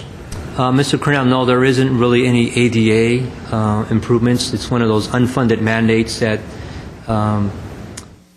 agencies have to follow. And of course, Adventist is an older building, and they do need to have, especially the front entrance, ADA accessible, as that ramp that goes in the front of the stairways. But there isn't any funding for ADA. All right, so can we just take a look what we have? 45. If we increase Door of Hope to 70, can we put 70 up there for Door of Hope? But at whose expense? Well, we'll look. So we do have 10,000 deficit. What is the deficit now? 10. Exactly, 10,000. 10? I think based on the, if we're going to add, based on the criteria that Mr. Carrillo gave, the only entity we can cut from is the hospital. Because it's not identified as one of the frontline groups, and it's also one that's 2 years behind on its project. It's still got things in pipeline. There's still things to do. I'll add on to that I mean, I know that I guess NLS is also 2 years behind, but at least NLS seems to be one of the frontline projects. So I don't know if people are okay with cutting the hospital another $10,000. I feel with only 10,000, fair and equitable way to do it, so we don't, as my opening remarks, get into micromanagement, is to cut 2,500 from each organization. You want my honest opinion? Yes. You cut the hospital so much, might as well not even fund them, give everything to Door of Hope, let them finish their project. Hospital's 2 years behind anyways. Whether you like it or not, that's the straight facts. If you're going to take 2,000 here, 1,000 there, makes absolutely no sense. At least have one project completely done. What is your recommendation? Take the hospital out of the picture, give everything to Door of Hope, let them finish their project this year. To be honest, although staff won't say it, but that's what they're suggesting that we do. Well, that's what it's looking like. I mean, you're taking 120,000 to 30,000. What are you going to do here? And it's 30,000 that's going to be used maybe 2 years later. Give it to Door of Hope, let them finish their project this year. I hate to say it, but that's what it is. Because if you're going to micromanage so much that none of the funds are going to make sense for any of the organizations, might as well not sit here and not do this. It is what it is. Okay, when you said the hospital is behind 2 years, I don't want to make any comments, but just a question for me. I cannot have a question? Okay. I'll come because I think it's clarification. And I don't want to say it's 2 years behind, but they have 2 years of projects projects in the pipeline that are behind. So in other words, there's a 2010 project, there's a 2011. Actually, it's further than that. I believe it's 2008. So we really want to, and I really want to make this for all agencies, that they really need to expedite these projects and really move on them, because it does make the city have especially the amount of money, it's $256,000 available, makes the city have expenditure rates that are concerning the HUD. And we do really want to emphasize us to be able to finish projects and start projects that don't have a project pending. And I think all of these projects right now, the three, will have finished their projects, the current year projects, by June 30th. The hospital, that probably will take a little longer. So again, it's not just my concern, it's a city concern and also a HUD concern that we carry over projects that still haven't finished 2 years ago. Again, that's pretty much what HUD has said, and pretty much in an objective manner, that's how they stated, just why are you funding a project that hasn't been. Holman Etman, as an example, very graciously says, we haven't finished our project, so why would we want to finish, or ask for more money? We'll wait till the next year when we're really complete and have a good project. They understand the cut in funding, but they decided not to request funds because they do have a project that's still ongoing, which I believe is the Youth Corner. So very graciously decided not to apply for funds, and we really appreciate Holman Etman's decision on that. Well, in that case, I would also suggest that we allocate a little more to Relief Society so they can finish the bathrooms, and they were looking to complete it in 1 year. If So maybe a little more. I would recommend, let's assume there's $45,000 still remaining. I know that we have a $10,000 balance, so if we could bring Door of Hope back to its original amount, I would say let's split 10, 10, 25. 10 to ARS, 10 to NLS, and 25 to Door of Hope. Let's do that. And what would... I'm sorry, we're adding... So originally, I think Door of Hope is at 60. Door of Hope was at 60. So We brought it up to, I think, 70. yeah, but I'm saying let's bring you back to 60. So the $45,000 that we originally had recommended for the hospital was split 25 to the Door of Hope, so bringing it up to 85. 10 to the NLS, and 10 to ARS.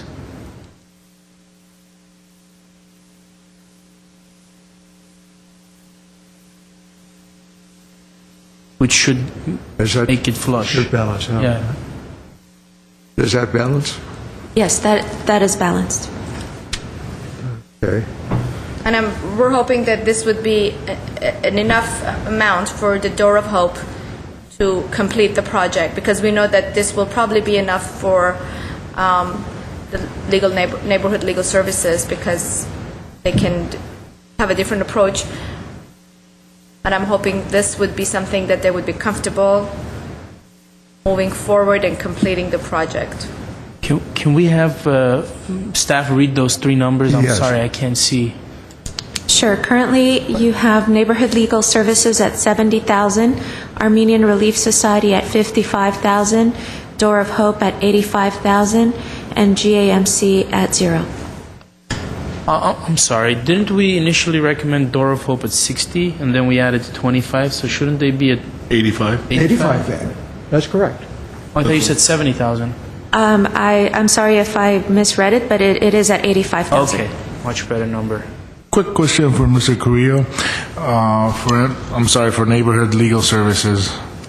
Actually, I'm probably the only person you hate here, but if we don't go with steel windows and we go with the other windows, the cost came to what, 60? I did some really rough estimates, and I think it's approximately $60,000. I would like to keep it 60, because That's what I was going to say. They cannot go and with they would have steel over for and give the rest of the 10 to Door of Hope. I'm so sorry, but it's just we got to make these because numbers. it won't be enough for Stan? you to do the steel, and it's a little over for you to do the, I appreciate whatever you can do. Thank Can we you. give them Thank a you. cushion of 62? 62? Yes. Or whatever you want. That's I know, you're like, are you kidding me? I mean, but I'm thinking, it's a rough estimate, That's fine. 62, if that's okay. You want to do that? You put 62 there and 93 to Door of Hope, I guess. Am I correct? That'll balance it out to 0. Okay, I'm comfortable with the numbers. Okay. Mr. Correa? I guess I'm going to make another bold statement here. Being that some of these projects have current funding that's going out to bid, so let's say if we do get bids for ARS for their roofing, and Door of Hope goes out to bid. I know they're doing their electrical, and also who else? NLS for their roofing. Well, actually, they did give money back. And the hospital has funds, and they go out to bid and get money back. Could those monies, can that be put into the newer projects? Would you want those funds to go back to the reality? In other words, if there's excess funds from their bids and project is done, do you I would want to suggest that we recommend that? reallocate for the next year. Yes. Just because we're going to be definitely short next year. And I think we're giving them comfortable numbers here to work with. We eliminated one, so maybe Sure. it would be best to allocate for the next And year. there's the uncertainty of Yeah. what those amounts are going to be. I mean, if it's Correct. 50,000, it's one thing. If it's 5,000, it's another thing. So Correct. I just want to make sure, because I know they're going to ask me that, all of them. I'm sure they will, because they're short funds, but if that's certainly the committee's will, that's fine. Mr. Duran? Madam Chair, in either event, if that occurs, we'll come back with a report. Okay, that's great. Have a follow-up for Mr. Carrillo. In light of the economy and the market right now, how are the construction bids coming up? Are they coming below estimate or percentage-wise? due to the shortness of work. And so what is the final, are they below engineer's estimate now? Mr. Cornell, some of the projects we have, for example, roofing or other materials that use a lot of materials, those actually have been pretty much on budget. There's no cost savings in material. Actually, it's been going up, petroleum and everything else.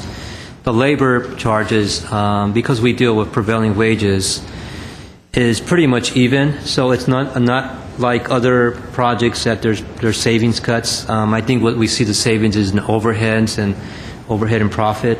So it is slightly 5, maybe 10% sometimes, but generally it's right on budget, and it's right. Sometimes agencies do have to pick up these costs. We've seen that in the last project with Holman Etman. There's costs that went over on that. All right, thank you. Iris, can we have the review and approval Sure. of every commission? Sure. Would you also like me to read into the record the pre-approved city projects or just the community projects? Both. Okay. For the pre-approved city projects, code enforcement, $396,000.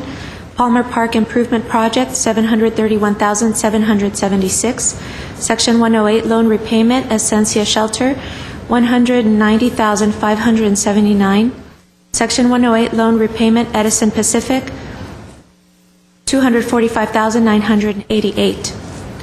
Community projects. Replacement and Windows Efficiency Project, Neighborhood Legal Services, $62,000. ARS, Community Center Restroom Kitchen Renovation, Armenian Relief Society, $55,000.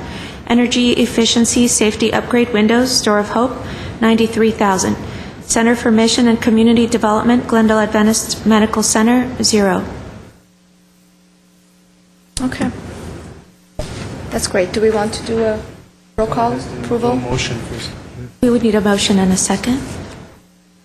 I'll second.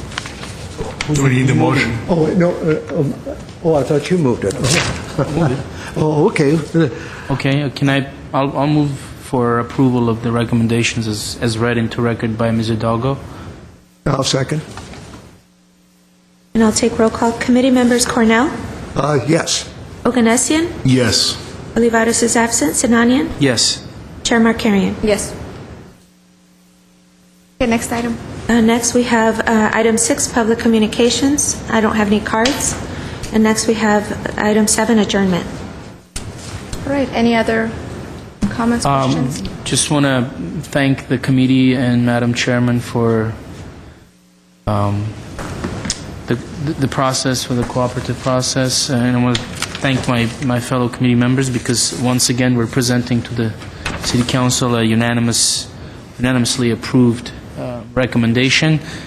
It wasn't perfect. Again, we were forced to eliminate one of the applicants, and unfortunate because there's a proven record with that applicant, and they do wonderful work in the community, and hopefully this doesn't discourage anyone else from coming forward in the future and seeking CDBG funds, and more importantly, hopefully we have those CDBG funds to be able to allocate, because if there's no money, there's nothing to allocate, unfortunately, and we're feeling that problem more and more. That's it from me. Thank you, Mr. Sinanian, and also would like to thank everyone, all my fellow commission members, and also staff for doing a great job. This wasn't easy, but I think we got through it. So thank you. I have a announcement, Madam Chair, and I want to echo the comments of my colleague here on that. You know, it's we knew the challenge. That's why we're here. That's why we faced it. We did the best we could under the circumstances we were confronted with. And it wasn't easy, but we did it somehow. And time will tell here.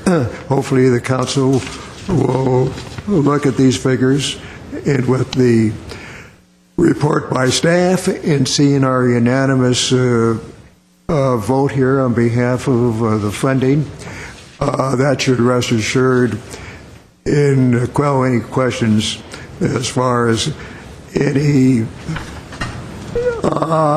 dividedness as far as the intent and purpose of the funding that we just made.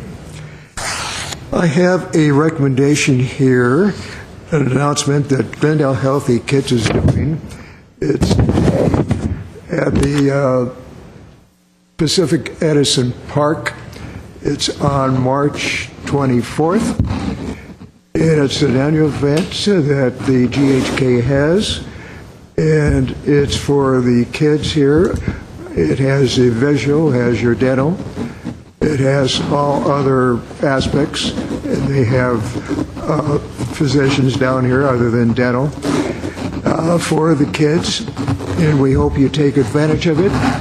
If you have any further questions on it, please call Glendale Healthy Kids at our area code 818-548-7931. Thank you, Mr. Cornell. And I think with that, the meeting is adjourned.